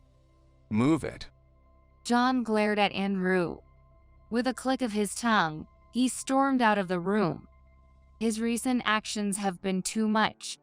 I need to have a proper talk with him soon. I vowed to myself as I hugged the crying Andrew. The next evening, John came home. John, we need to talk. What now? I'm tired. Make it quick. His dismissive attitude was the same as always. I pressed on regardless. About your recent behavior. As I began to speak, John interrupted loudly. Look, I'm going on a company trip with the employees for 2 weeks starting next week. What? That's quite sudden. And for 2 weeks? Yeah. It's more like a trip where the managers aim to develop new clients, with a bit of sightseeing mixed in. Seriously, I hate being dragged into these things. I see. I don't need dinner tonight. Good night. Wait, we're not done talking. John ignored me and quickly went into the bedroom. We used to have a drink and chat about our day after Andrew went to bed. But now, the atmosphere for such moments is nowhere to be felt. John firmly closed the bedroom door, letting no one in. I sighed. Then, I finished up the remaining chores and turned on my computer. I started working on combining the narration with the video I shot the other day. It was the usual video editing I do. I used to stream simple household tips, but lately, it's been mostly about John.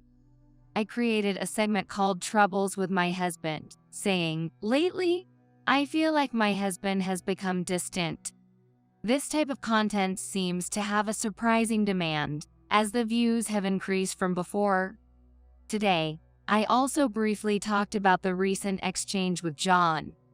After posting the video, comments started trickling in. Your husband is terrible. He doesn't understand your struggles at all. Receiving such empathetic comments somewhat calmed my spirits. But one comment caught my eye. A sudden company trip. Sounds like an alibi for cheating. Cheating. I had a faint feeling but had been ignoring it. Maybe it was really true. John's recent behavior has been inexplicable. Holding these troubling thoughts, I was doing housework one day. I was looking for receipts to update the household ledger. Let's see, they should be around here somewhere. I searched around but couldn't find them. As a last resort, I decided to check inside a smart chest in the living room. It's supposed to contain items related to Andrew's kindergarten, but maybe something was mistakenly placed there. Then, the bottom of the first drawer came off. What is this? Incredibly, there was a false bottom in the chest. This chest wasn't originally made like this. Someone had deliberately made it difficult to discover by modifying the bottom. It wasn't me. That left only John. A bad feeling washed over me as I looked inside and saw something unfamiliar. This is... My heart pounded like a drum. Taking a deep breath to calm myself, I booted up the computer. I decided to upload an urgent video. I wanted to hear viewers' opinions about what I had just found. I had my suspicions, but I needed confirmation. Soon, comments began pouring in, confirming my doubts. The week began, and it's Monday. John was gone for a while. On that company trip, well then, Andrew was at kindergarten and John wasn't coming back soon. I seized the opportunity to take action. Then came the weekend. Everything was almost ready. Now I was prepared for whenever John returned. That morning, as I was doing household chores as usual, I suddenly felt a pain in my belly. At the same time, I felt a warm sensation flowing down my lower body. Could it be? My water broke. I needed to get to the hospital immediately.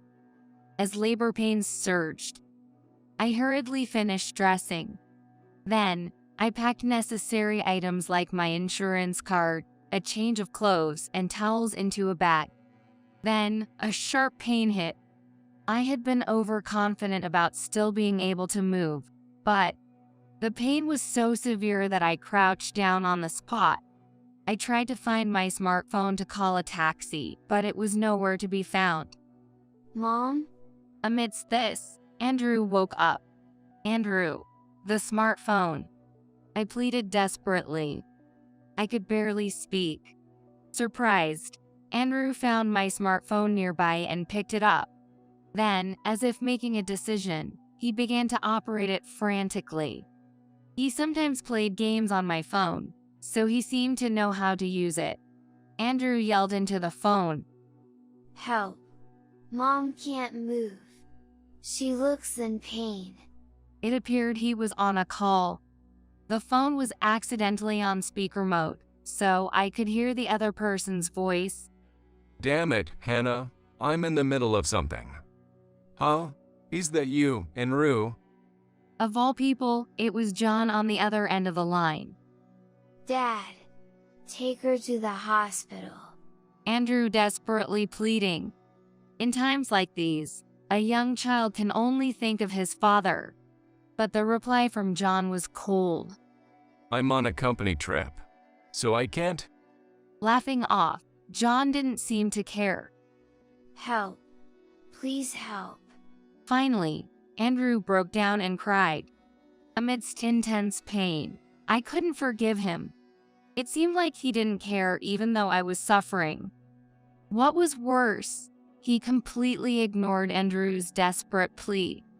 After hanging up, Andrew called someone else. Grandma. Grandma. Hey, Andrew, what's wrong? It seemed Andrew managed to calm my mother with his unsteady fingers. After that, I lost consciousness due to the pain. When I woke up, I was in the hospital. I was in bed, with my parents looking over me worriedly. As I regained consciousness, the pain returned, and I grimaced. Hannah, are you okay? Andrew called us. He said his mom couldn't move.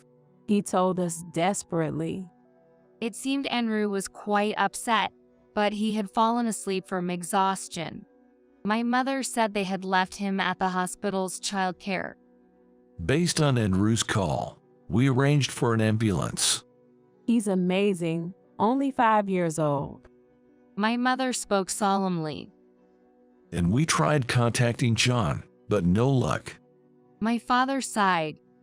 It seems like my parents tried calling John as well, but they couldn't reach him at all.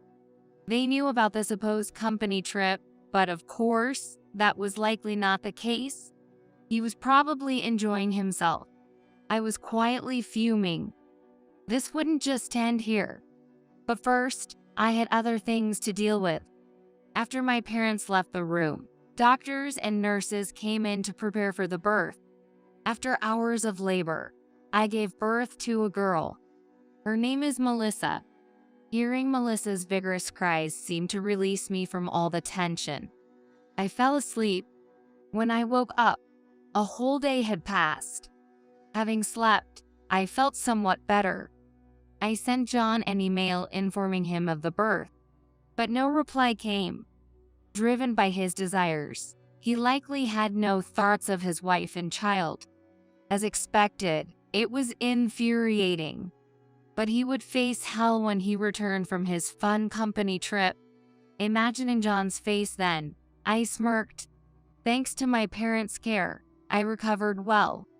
On the day of my discharge, Andrew, who had been staying at my parents', came with them.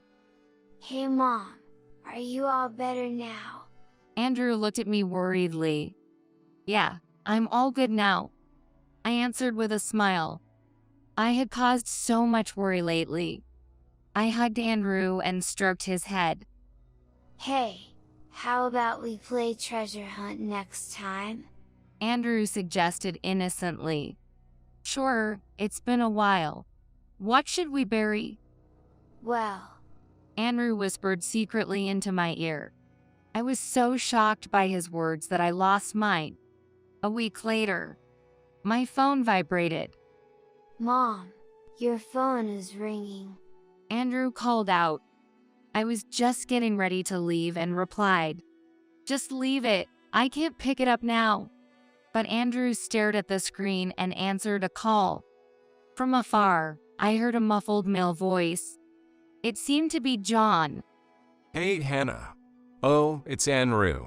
I'm coming home tomorrow. Where's Mom? We're about to bury. What? John sounded confused by Andrew's words. What do you mean? Hey, Andrew. Let's go, Andrew. I said to Hema, and Andrew smiled and hung up the call. We had a job to do. Andrew and I left to take care of some business. By the time we returned home, the sun had set. Postpartum, my body was completely exhausted. Since Andrew had fallen asleep, I left him and Melissa with my parents, who lived nearby. There was still something I needed to finish. I decided to wait for John's return. Early the next morning, the front door burst open. Hannah, where are you? A panicked John entered the living room. He hesitated, looking back and forth between me and the chest in the corner. I smiled. "You're late. I just finished burying it yesterday." What? What are you talking about? Enru said something about burying too. "Burying?" At my words, John turned pale. "I know about the ring hidden there, planning to propose to your mistress. It even had your names engraved. How thoughtful." I pointed to the chest, and John turned even paler. How did you? I knew everything. It started with a video stream. I discussed my husband's recent odd behavior online, and viewers suggested he might be cheating. Then, that ring emerged from the false bottom of the chest. It was a brand new piece from a famous brand, engraved with both of their names. Could this be any more incriminating?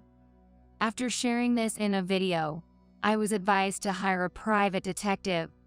Especially if I was considering divorce, solid evidence would help in claiming alimony. Right after John left for his supposed company trip, I commissioned an investigation. The results confirmed my suspicions. John was indeed having an affair. The other woman was someone he met while on his solo assignment in a town where she worked at a bar. Her name was Rachel Gomez, 23 years old. Perhaps due to the loneliness of living alone, John started frequenting the bar. Eventually, their relationship became intimate. Such stories are common enough. Normally, these affairs end once the solo assignment period is over. But their relationship continued. Even after John returned, they secretly kept in touch. Eventually, he started being rude to me. Then, under the pretense of a company trip, he returned to his former assignment location to frolic with her. That ring was indeed intended for a proposal. He must have been quite smitten. A married man proposing to another woman is laughable.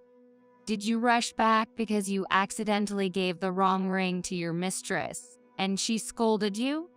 John's face changed color at my words. Was that your doing? Yes, I had switched the ring hidden in that chest. I anticipated he would give it to his mistress during the trip, so I replaced it with my own wedding ring. That ring was one John had given me long ago.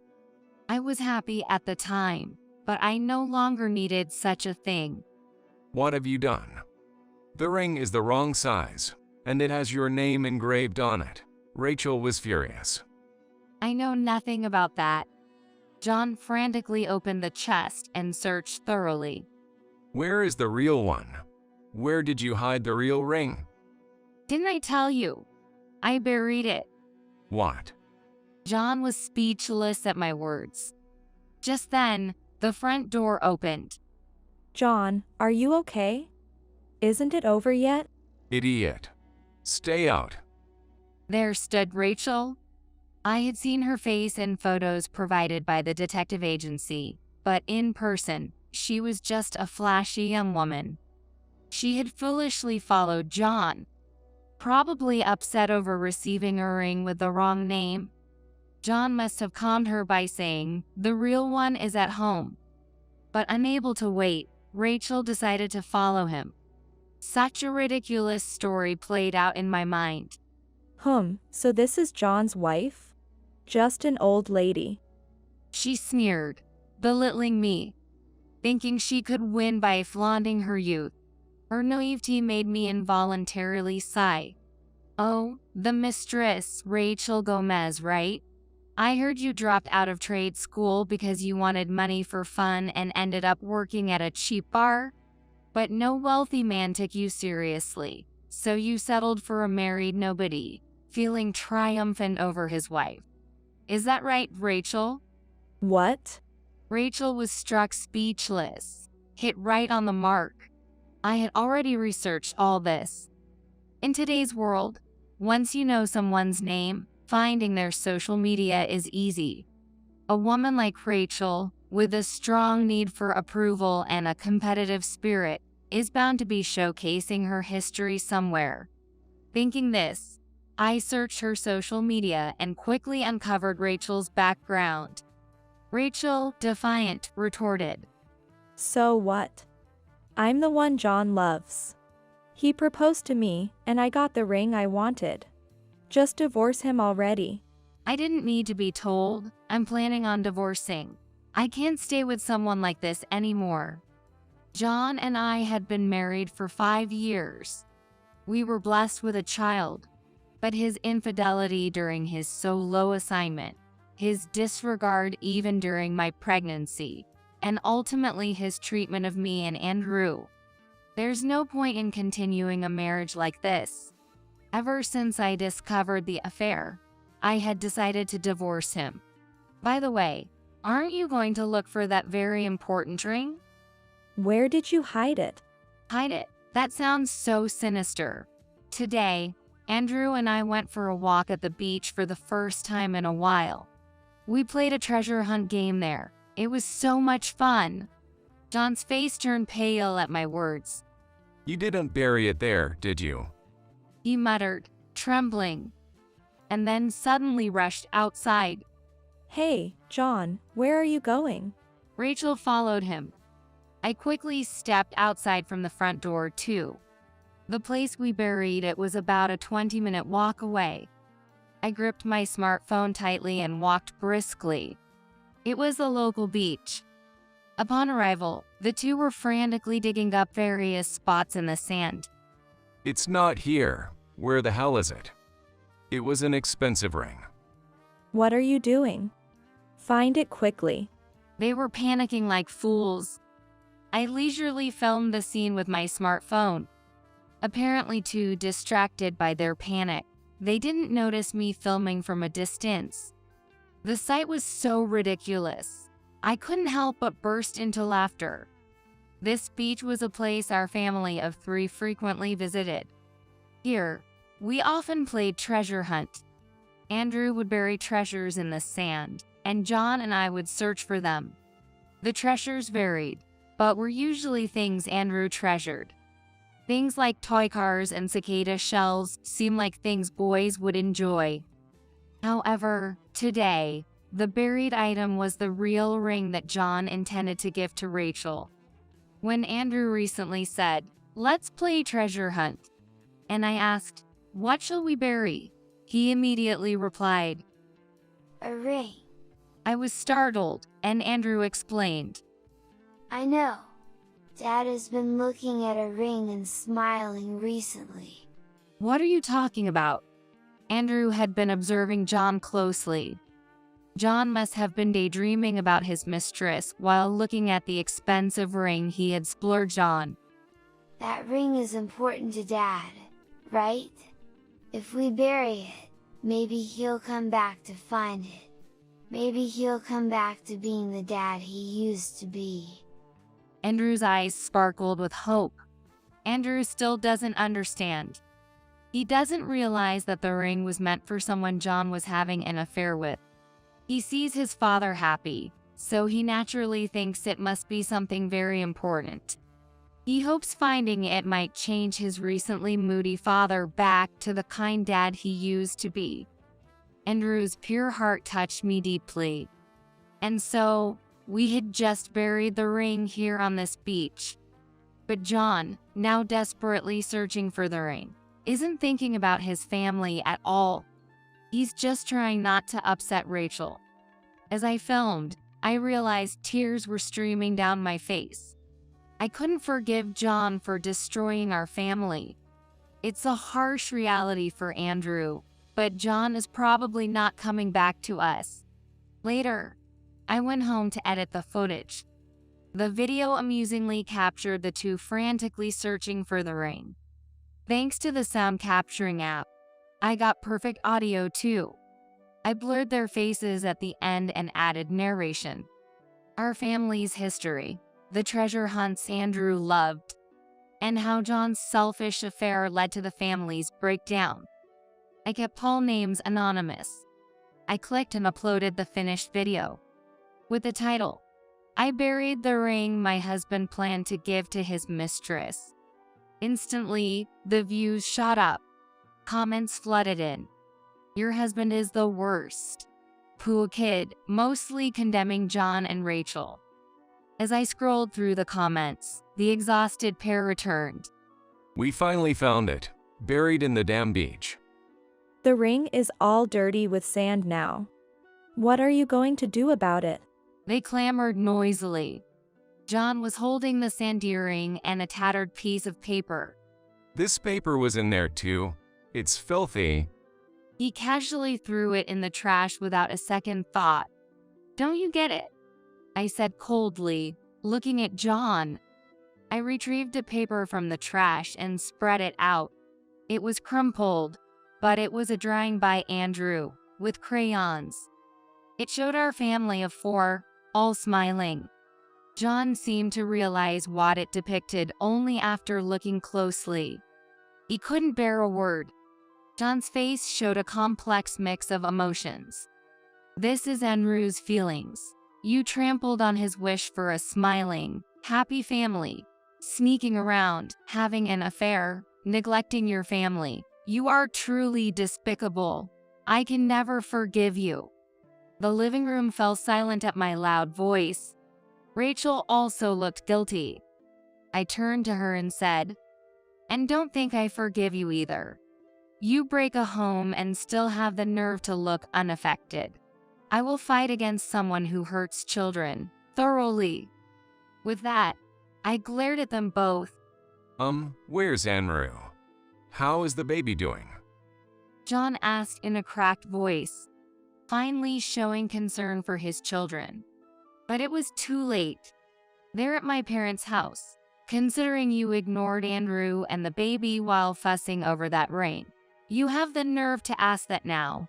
Well, you won't be seeing them anymore. That's outrageous. I am their father. What?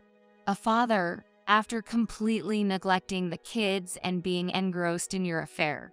Who are you kidding? I don't even want to see your faces. Just get out. Both of them were completely intimidated by my fury. Let's just go, John. All right. I'll leave for today. Hannah, I'll contact you when things have calmed down. John and Rachel awkwardly left the house, retreating quietly. This will likely lead to divorce discussions. I'm determined not to lose. I clenched my fist as if to pump myself up. Later, although it took time, the divorce was finalized successfully. Despite John's cold head saying, "I want to make things right," I, of course, ignored him. It must have been just a momentary lapse of judgment. He would likely cheat again. It was obvious. As evidence, he seems to have started cohabiting with Rachel while talking about getting back together with me. He wanted to keep both me and Rachel. Perhaps trying to maintain a good image as a father to Andrew and Melissa. There's no way I would allow that. Of course, I demanded a hefty alimony. John, desperate, asked to make payments in installments, but I refused that too. I demanded payment in full, due to a concern I had. The video I uploaded went viral beyond expectation. It received millions of views and was spread by various media outlets. Even though I blurred everyone's identities, some viewers are skilled at identifying people from subtle clues. John and Rachel were identified from subtle clues such as the condition of the coastline and their reflections in the window glass. Articles started appearing one after another. Worst husband John Martinez works at Southern Trading. The mistress, Rachel Gomez, is a hostess at a bar, known for targeting married men in the past. Once it started, there was no stopping it. John's deeds became known to his company. Apparently, he had been neglecting his work because he was spending time at Rachel's place during his solo assignment. This led to his reassignment to this branch. Moreover, he had already used up his paid leave when he lied about the company trip to visit Rachel. He had lied about being ill to get his absences excused. which was eventually discovered. Naturally, John was fired. Once that happens, naturally, the paycheck won't come in. It was good that I had collected the alimony up front. Then there was child support. This was a concern, but John's parents agreed to pay it until John found a new job. However, John's reputation was now widely known, making reemployment difficult for a while. It was his own doing. I also demanded alimony from Rachel, but she had quit her job at the bar and wasn't working. In a panic, Rachel and John started uploading couple videos, attempting to capture their daily lives. It was meant to stream the daily lives of couples, but it ended up fueling the fire. Couple of homewreckers, the worst. Shameful. These two are unbelievably thick-skinned. They were criticized heavily and soon stopped. Perhaps they thought it would be as easy as my video had made it seem. Without proper planning and merely trying to earn money, they were bound to fail. Thus, it turned out to be right to secure the alimony upfront from Rachel's parents. However, they told her, "This is the last time we help you." Dependent on John and with the couple videos not working out, their relationship deteriorated, and they soon broke up. It was a rather thin bond, I mused dispassionately. Initially, John was ecstatic about being liked by a younger woman, and for Rachel, the sense of taboo in being involved with someone else's partner was fueling each of their romances. But once the magic wore off, all that was left was reality. The fleeting emotions cost them both dearly. Meanwhile, my channel has become incredibly popular. I'm busy with consultations from other moms dealing with infidelity, and I've been approached by companies for collaborations, now active as an influencer.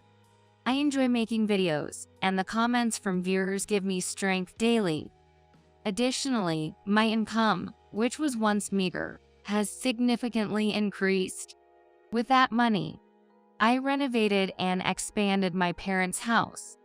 Now, the 5 of us, including my parents and the kids, live there. My parents are delighted to see their grandchildren up close. Andrew has grown up and become much stronger recently. Melissa's also growing up healthy and plays well with Andrew. There's just one thing that bothers me. I haven't let John meet the kids since then. Of course, I haven't spoken to Andrew about the ugly adult realities, but I wonder if he really understands. However, to my surprise, Andrew seems unconcerned. Dad, I'm over it. He didn't help even when Mom was suffering. I don't need someone that horrible. His clear words startled me. No matter how young, children keenly observe their parents. From now on, I'll play treasure hunt with Melissa, Andrew said with an innocent smile. I felt a deep sense of relief. John may be gone, but in his place, Melissa has come into our lives. Seeing the children's lively spirits is an irreplaceable joy. Now, if we can continue to live together happily as a family, that would be the greatest happiness. Even so, I'm really disappointed in Michelle. What? When I first met Michelle, you seemed so unattainable. It felt like a real challenge to win you over. I was stunned by Eric's words. To my husband, Eric, I was just a difficult conquest. But if that's how he feels, I won't hold back either. I don't want to continue our relationship anymore. I'll gather evidence and break up with him. He's in a critical condition. I don't have time to get caught up in confusing situations. He's not my husband. I'll firmly tell Eric and show him what a real breakup looks like. My name is Michelle Brown, 27 years old. I'm just an ordinary company employee. We got married about a year ago, so we're no longer newlyweds. My husband, Eric, who is a year younger than me, works at a company we do business with. We met when we started working together on a joint project. To be honest, I thought he was handsome from the first time I met him, but I didn't think much more of it. I'm a workaholic, if I do say so myself. Maybe that's why I have an unapproachable aura, and people don't often talk to me outside of work. Because of that, I've never had much of a love life. I thought it would stay that way. Michelle, you're so cool. I can always rely on you. During breaks at work, Eric would often smile and talk to me like that. At first, I wished he would focus on work instead of chatting with me. But as he kept talking to me, my rigid demeanor gradually softened. In every aspect, he was very considerate, and I felt my heart waver each time I experienced his kindness. Before I knew it, I started to dread the end of our joint project. It seemed like he felt the same way. If you don't mind, how about we keep seeing each other outside of work? When Eric said that to me, I was honestly overjoyed. That's how we started dating, and eventually, his proposal led to our marriage. I still think our newlywed life started off as perfectly happy. His family welcomed me warmly, and I had no real complaints. But recently, I've started to feel a bit out of place. On the surface, our life hasn't changed, but something feels off. At some point, Eric's gaze doesn't seem as intense as it used to be. It's not like he's completely lost interest in me, but it doesn't feel the same as when we first started dating after the project ended. It's probably normal for things to change after a year of marriage. I tried to convince myself of that, but I can't shake the feeling that something's wrong. Take household chores, for example. When we first got married, we took turns doing the dishes and preparing meals.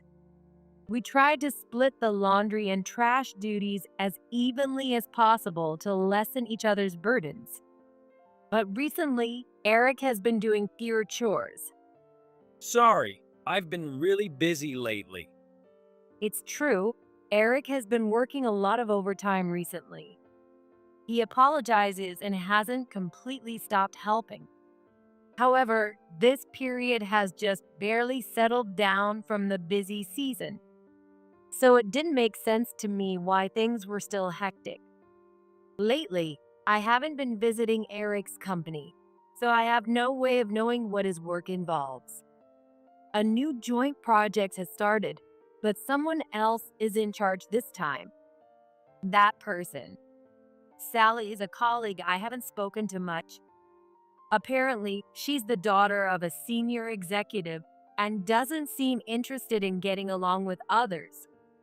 She was reportedly pushed into the projects to build her track record. I don't know the full story. In any case, I'm not close to her, so I don't know the details of the project. Therefore, I can't be sure if his company is currently busy. Maybe I'm just overthinking things. My company, which does similar work, isn't busy right now, so it's probably just making me suspicious. However, there are other things that bother me, pulling my thoughts in different directions. It's Eric's body odor. Despite coming home after working late, he doesn't smell. In fact, he smells good, as if he had just taken a shower. His company has a small shower room, so it's not strange. I want to believe that, but there's something off. I'm so tired. I'll take a shower first. Saying that, Eric comes home and immediately takes a shower. If he had already showered at work, he wouldn't need to do it again at home.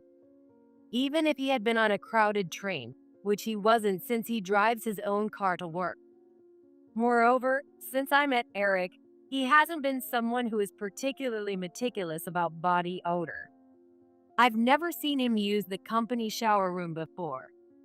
That's why I can't help but feel something is wrong. Is that okay? This was said by a male coworker at the company cafeteria. It's strange to think that I, who was once a rookie, am now in a position to mentor younger employees. He's a bit unreliable, so I often have to watch over him closely. Today, as I was correcting his mistakes, lunchtime arrived before I knew it. We were about to take a break and have lunch separately, but he noticed my gloomy expression and insisted we eat together. I had no intention of talking about my situation, but he kept pressing, and I ended up speaking. I'm not sure if I gave in too easily or if I was more anxious than I realized. When I reluctantly explained, he looked puzzled. Unable to understand his puzzled expression, I asked him, "What is all right?" Well, He looked uncomfortable when I asked. It might be something hard to say, but I needed to know. "Go ahead, tell me." Urged by me, he scratched his head and awkwardly said, staying late at work, neglecting housework, and being distant. Aren't those common signs of an affair? "Right?" Being told so directly left me speechless. In fact, he was right. Those elements combined are exactly what you find in novels or dramas when someone is having an affair. While there are endings where the person is actually working hard for their family and the couple ends up happy, most of the time it's just an affair. I felt embarrassed for not realizing it until now. Or maybe I knew and just didn't want to think about it. The idea that Eric might be cheating. No, I'm sorry. It's just a guess. It's fine. Thank you. I nodded slightly to my junior colleague. If he hadn't pointed it out, I might have kept turning a blind eye. As a thank you, I paid for both of our lunches and left the cafeteria ahead of him. I wanted to clear my thoughts before getting back to work. The possibility that Eric might be cheating seemed quite likely. Thinking about it made my heart feel unsettled. Now that I realize it, I couldn't ignore it. I wouldn't be able to focus on work or even live normally. When I get home, I'll ask Eric directly. With that decision, I finally felt a bit more stable. I managed to get through work and went home when it was time. When I arrived at our apartment as it was getting dark, Eric still wasn't home. I anxiously waited, but Eric didn't come back for a long time. I'm home, working late again today. Eric walked through the door after 11 p.m. Again, he didn't smell bad. In fact, he seemed to have a pleasant scent. Disturbed by this, I took his jacket as he headed for the shower. "I'm sorry." I whispered an apology and searched his jacket pockets. I hoped not to find anything, but sadly, my wish was betrayed. From the inside pocket of Eric's jacket, a condom fell out. There's no reason to keep something like that in his work jacket. There shouldn't be any situation where he'd receive one. If he bought it for us, it wouldn't make sense to have just one. If that were the case, it should be in an unopened box. If there's another reason I can't imagine, I'd have to hear it directly from him. Resolute, I stopped Eric, who had already showered and was getting ready for bed. What's wrong, Michelle? He looked completely unfazed, not at all like someone who was cheating. Honestly, I hesitated to ask, but I couldn't leave this unease unaddressed. "This was in your jacket. What's the meaning of this?" I voiced my question sincerely, driven by my thoughts. Maybe I didn't need to be so blunt, but I wanted to face him directly. I hoped that by doing so, he would face me directly in return. But that hope was quickly shattered. So, what do you think, Michelle? What? His response wasn't flustered or straightforward. It was a twisted remark mocking me. Do you think this means I'm cheating? I don't know. That's why I'm asking. That was the truth. The situation seemed pretty damning, but I couldn't be certain. I wanted to know for sure, and I wanted Eric to tell me. But he had no intention of doing that. Can't you just say you trust me? I want to trust you. That's why I'm trying to get clarity. Then just trust me without asking questions, right? His irresponsibility left me speechless. Are you telling me to ignore your cheating? I'm not saying that. Interpret it however you want. But if you're going to accuse me of cheating, show me solid proof. If I had that, I wouldn't be asking in the first place. Eric probably understood that too. He just kept smiling smugly. All I could do was stammer in front of him. Well, if you don't have anything, don't stir up trouble. Eric shrugged at my silence. Even so, I'm really disappointed in Michelle. What? When I first met you, Michelle, you seemed so unattainable, like a real challenge. What is he talking about? I couldn't grasp the meaning behind his words. No, I didn't want to understand. I didn't want to believe he saw our relationship, our marriage, as some sort of game. I thought it would be interesting even after we got married, but it wasn't. Well, it's easier for me this way. What are you saying? Nothing much. Just that being married to you is more boring than I thought. After saying that, Eric yawned sleepily. His attitude didn't reflect someone being accused of cheating. But I was so shocked, I couldn't find words to respond. Eric then told me in a completely normal tone. If you want a divorce, make sure you bring proof. Don't waste my time. With that, he left me standing there and went to his room. Eric slept in his own room on nights when he worked late, claiming he didn't know when he'd fall asleep. But now I couldn't believe it was because of work. Still in a daze, I watched him go. From that day on, our daily lives changed drastically. The biggest change was Eric's attitude toward me. He stopped doing even the minimal amount of housework he used to do. The meticulousness Eric had when we first met was no longer there. And now he looked at me with clear disdain.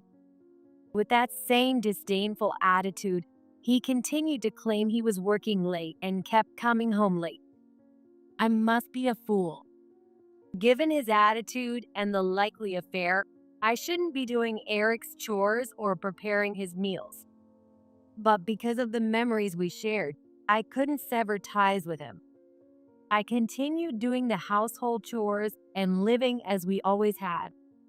I held a faint hope that Eric might return to the man I married. One day, something unexpected happened. Who could it be? That day, Eric also claimed to be working late and hadn't come home yet. Around 9 p.m., when I should have just gone to bed, the doorbell rang. Eric had a spare key, so he wouldn't need to ring the bell. Wondering who it could be, I looked through the peephole and saw a woman standing there. She had a somewhat plain appearance. You might call her an introvert these days. Who is it? I asked through the door, and the woman looked a bit surprised before speaking. Are you Michelle? Yes, I am. I'm the woman who's been involved with Eric. Her unexpected statement left me wide-eyed. To openly admit to an affair and show up at my house. But something didn't add up. Eric wasn't home yet. I had already contacted an old colleague and confirmed that Eric's company wasn't busy right now, so he should still be out with another woman. It was odd that this woman was here. With that in mind, I decided to invite her in and hear her out. Her name was Emily, and she worked for a subcontractor of Eric's company. Emily said she had grown attracted to Eric after he treated her kindly during their business interactions and had confessed her feelings to him. Sure, I've never met someone like you before. And so, Eric had been with Emily a few times. But I didn't know he had a wife. While talking in the living room, Emily looked down apologetically. It seemed Eric hadn't mentioned me before they got involved. After finding out later, Emily felt guilty but couldn't easily sever her feelings for Eric. Not knowing what else to do, Emily looked up my address even though she knew it was wrong and came here today. She wanted to apologize, explain, and talk about her relationship with Eric in front of me. Normally, I should have been angry with her too, but there was someone I wanted to explode in anger at even more. None other than Eric. Listening to Emily's story, any lingering attachment I had for Eric was completely severed. Eric had married me and then had an affair, and now he was involved with Emily as well. From what she told me and from what Eric had said to me, I finally understood. Eric was treating relationships with women like a game.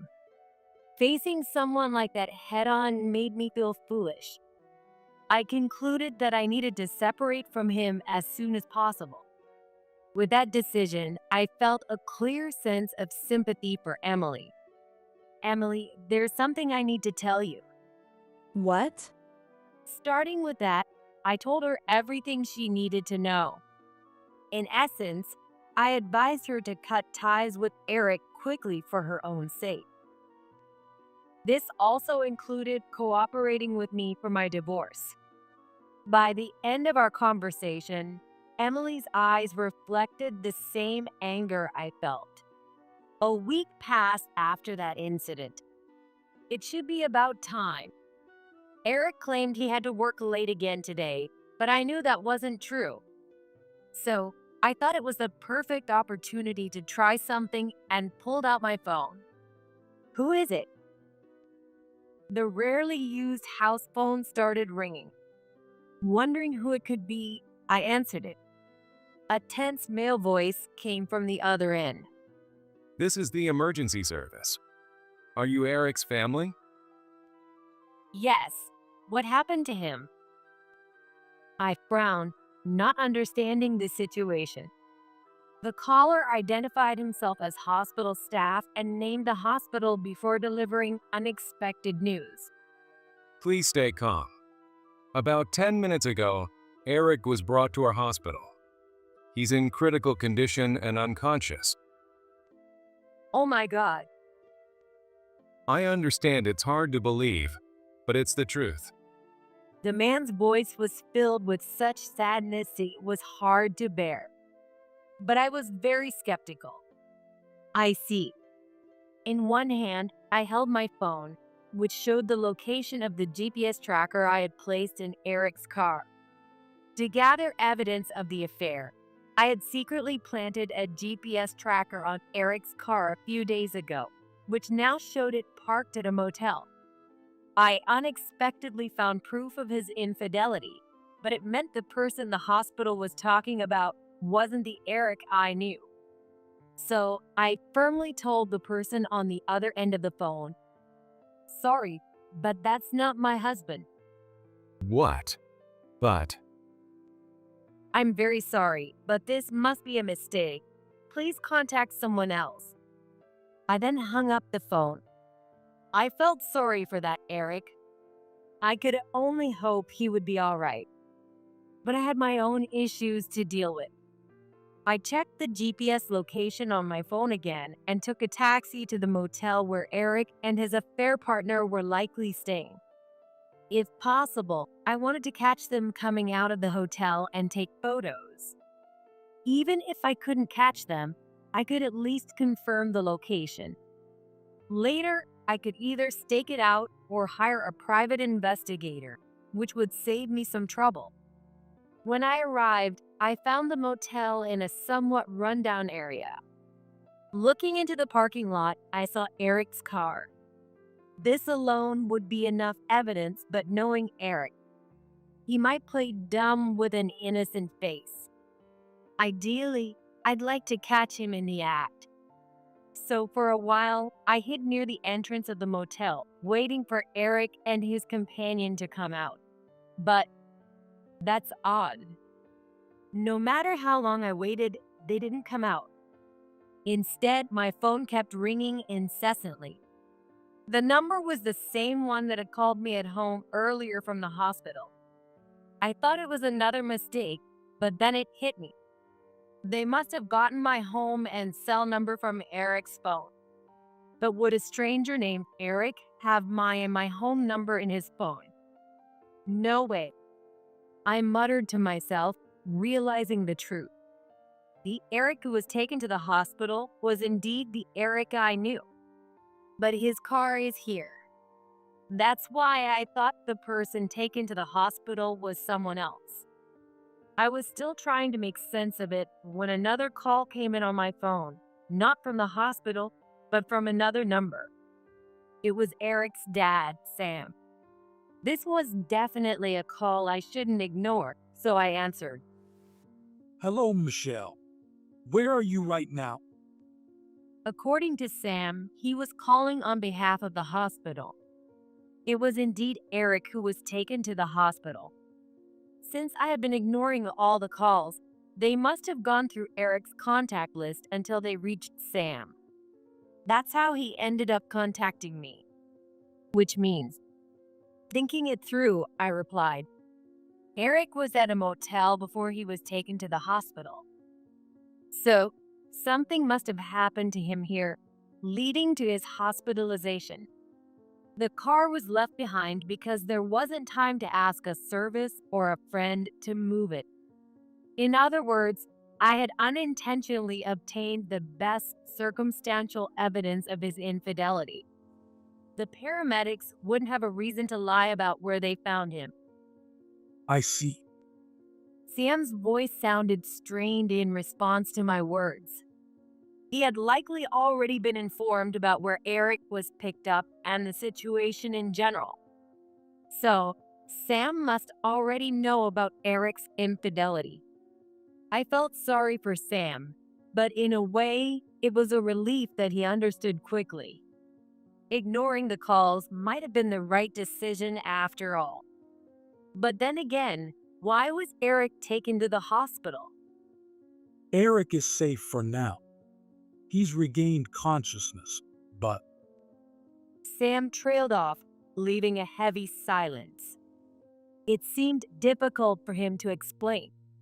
I told Sam I'd get more details later and headed to the hospital that had contacted me.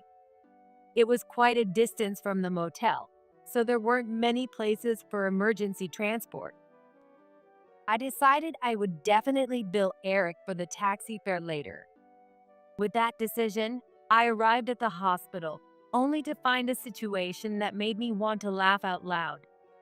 Ugh. Eric was sitting on a bed near the entrance. His face had none of the smugness he had shown when mocking me. He was sitting there looking utterly embarrassed, his face bright red. Sam and my mother-in-law, Maria, were glaring at him with eyes full of anger. They too had slightly red faces, likely from their anger. As I stepped into the hospital room, still bewildered by the situation, Eric noticed me. Michelle, please talk to Dad and Mom for me. The first thing he says is about his own convenience, not an apology or remorse. I'm just stunned. Not that I intended to help him, but any remaining pity I had for him completely vanished. What? You don't mean you're cheating, do you? Oh, well. Just so you know, I've already seen your car left at the motel. Eric's face turned pale at my harsh words. Meanwhile, Sam and Maria's faces grew even redder.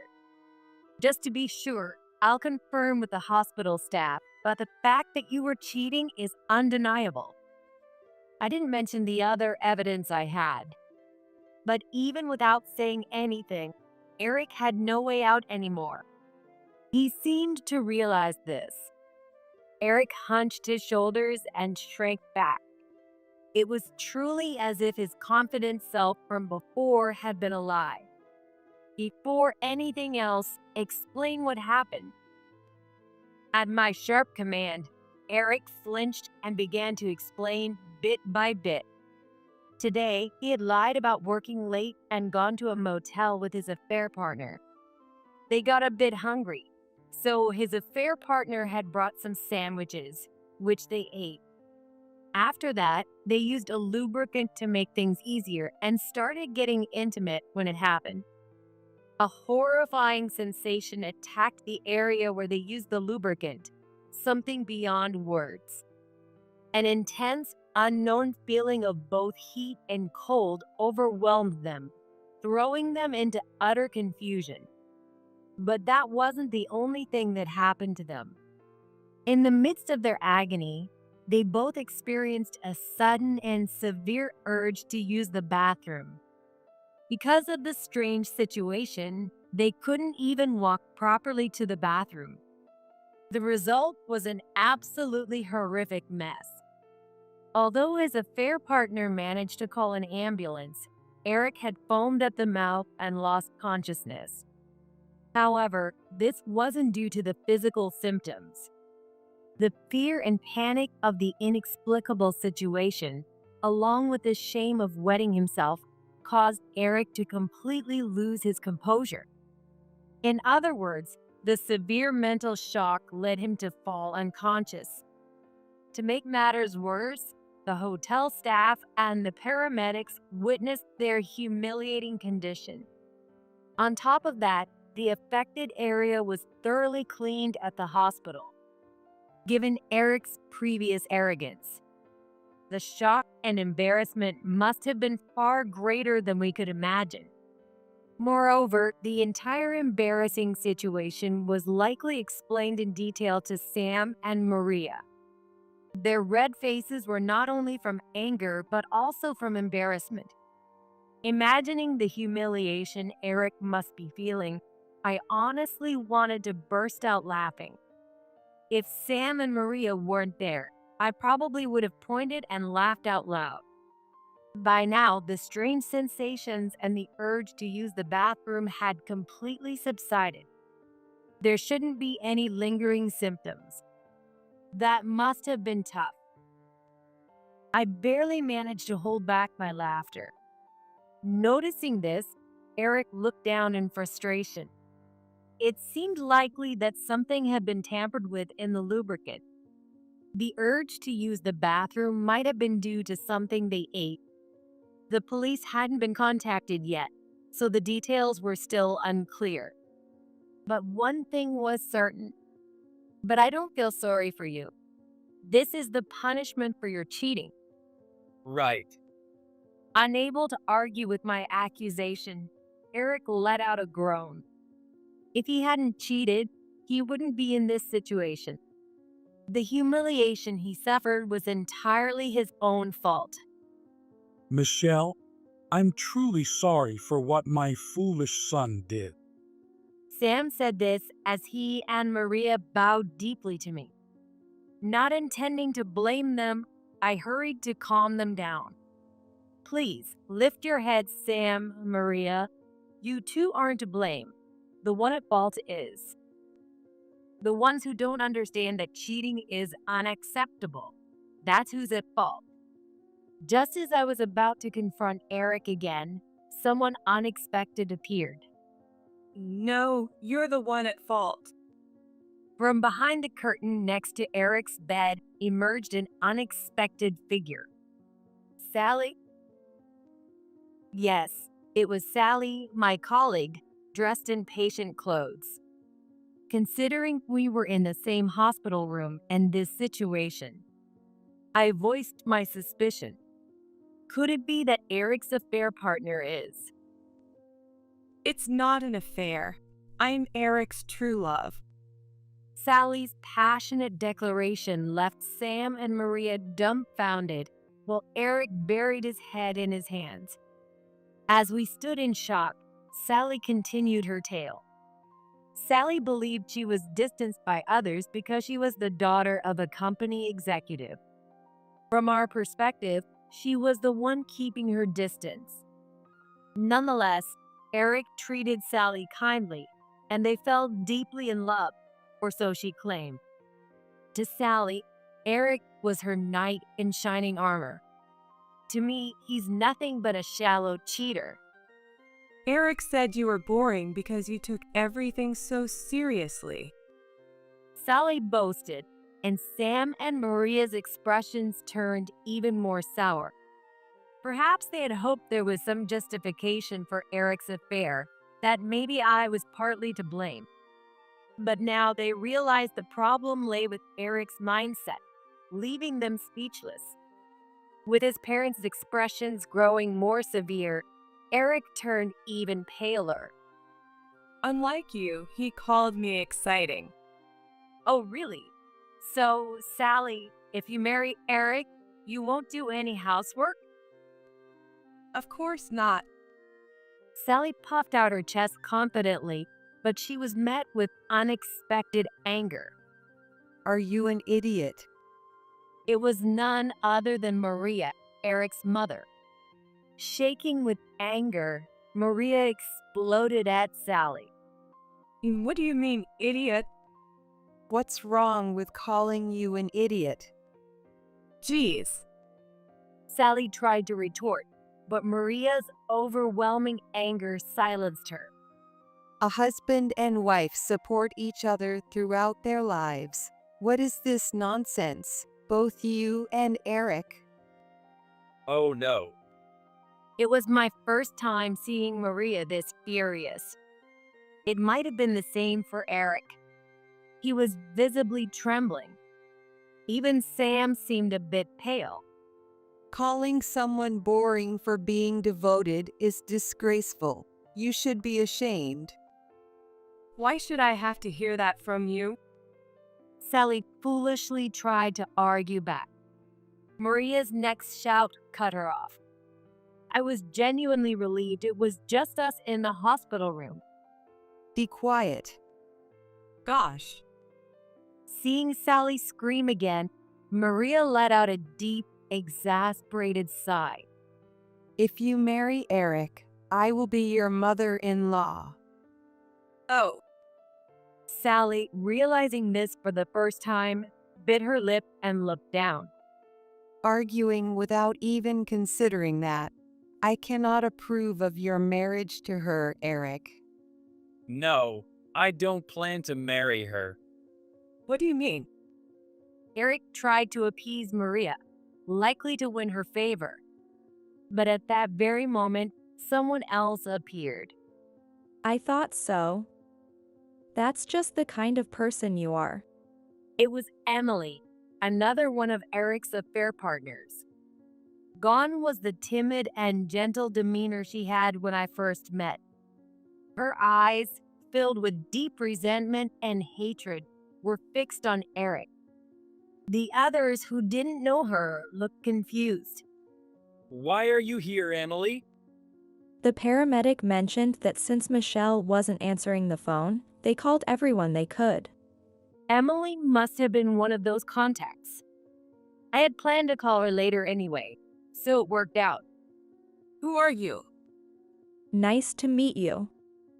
I'm Emily, one of Eric's affair partners. What? Eric probably didn't expect her to honestly reveal everything about herself. He looked shocked, eyes wide, trembling so much he seemed about to foam at the mouth again. Sam and Maria's faces showed a mix of emotions, as if they couldn't decide whether to cry or be angry. On the other hand, Sally, who had just been subdued by Maria, now turned her fury towards Emily. What do you mean? This is what I mean. Emily remained calm as she walked over to Sally and handed her a thick brown envelope. Sally, with a mix of anger and suspicion, took it and pulled out the contents. The next moment, she let out a piercing scream. What is this? She threw the contents to the floor as if they were something filthy. Scattered around were photos. It printed images of Emily and Eric during their affair. I had asked Emily for evidence in case Eric tried to deny the affair, but I never expected it to be used like this. While it showed how angry Emily was at Eric and Sally, it also made me feel a pang of sympathy for her, considering she hadn't known it was an affair initially. When I glanced at Emily, she gave me a small, troubled smile, but only for a moment. But it lasted only for a moment. Her expression quickly returned into one filled with hatred. Eric, can you explain everything? Well, you see. Unable to explain his cheating, Eric just forced a nervous laugh and mumbled. Sally's face contorted in obvious disgust at his pathetic display. It made me wonder what I ever saw in him. That's his true nature. You should walk away while you can. Emily said this calmly, then dropped a bombshell as if it was nothing. Oh, by the way, how was the lubricant? I mixed in some animal anti-inflammatory ointment. It must have been quite effective. Even I was shocked, but it must have been even more for those affected. Anti-inflammatory ointment. It's used for muscle pain and tendinitis. For animals, it's much stronger than what's used for humans. No wonder they were in so much pain. Eric and Sally were stunned, their eyes wide with shock. Men should bring something like this out of consideration, right? But it was just for your own benefit, wasn't it? Emily's final taunt was too much for Eric. You little. How dare you? He tried to raise his voice, but I cut him off. That's right. In the end, you only ever think about yourself. You're the worst. Sam and Maria glared at Eric, completely deflating him. With that, the confrontation ended for the moment. A week later, Eric and I got divorced. Whether it was to save face or avoid paying alimony, Eric resisted until the end. However, with undeniable evidence in front of him, there was no way for Eric to escape. With the images I had from Emily, he couldn't lie his way out. Moreover, Sam and Maria told him they would completely cut ties with him if he didn't agree to the divorce. All this combined made Eric finally agree to the divorce.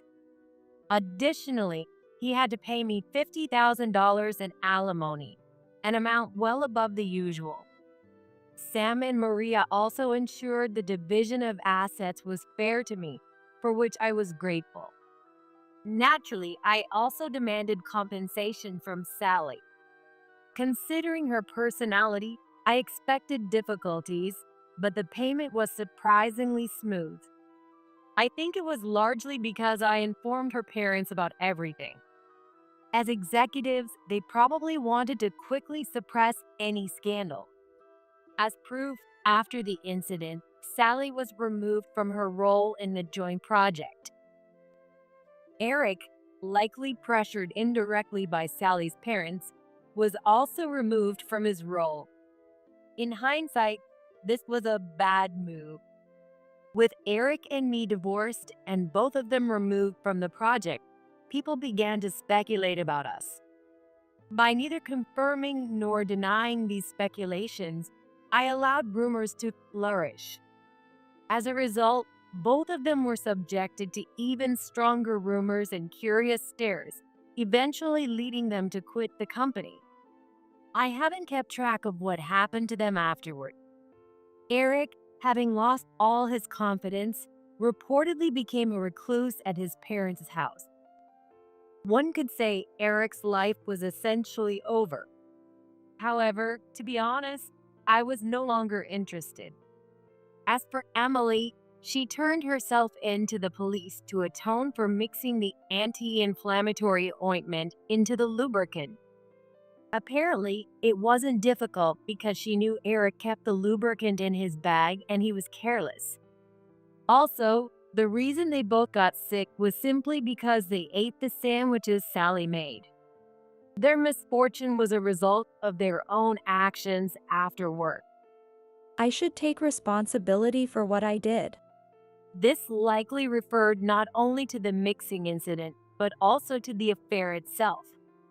Emily's inherently serious nature made me even more angry at Eric.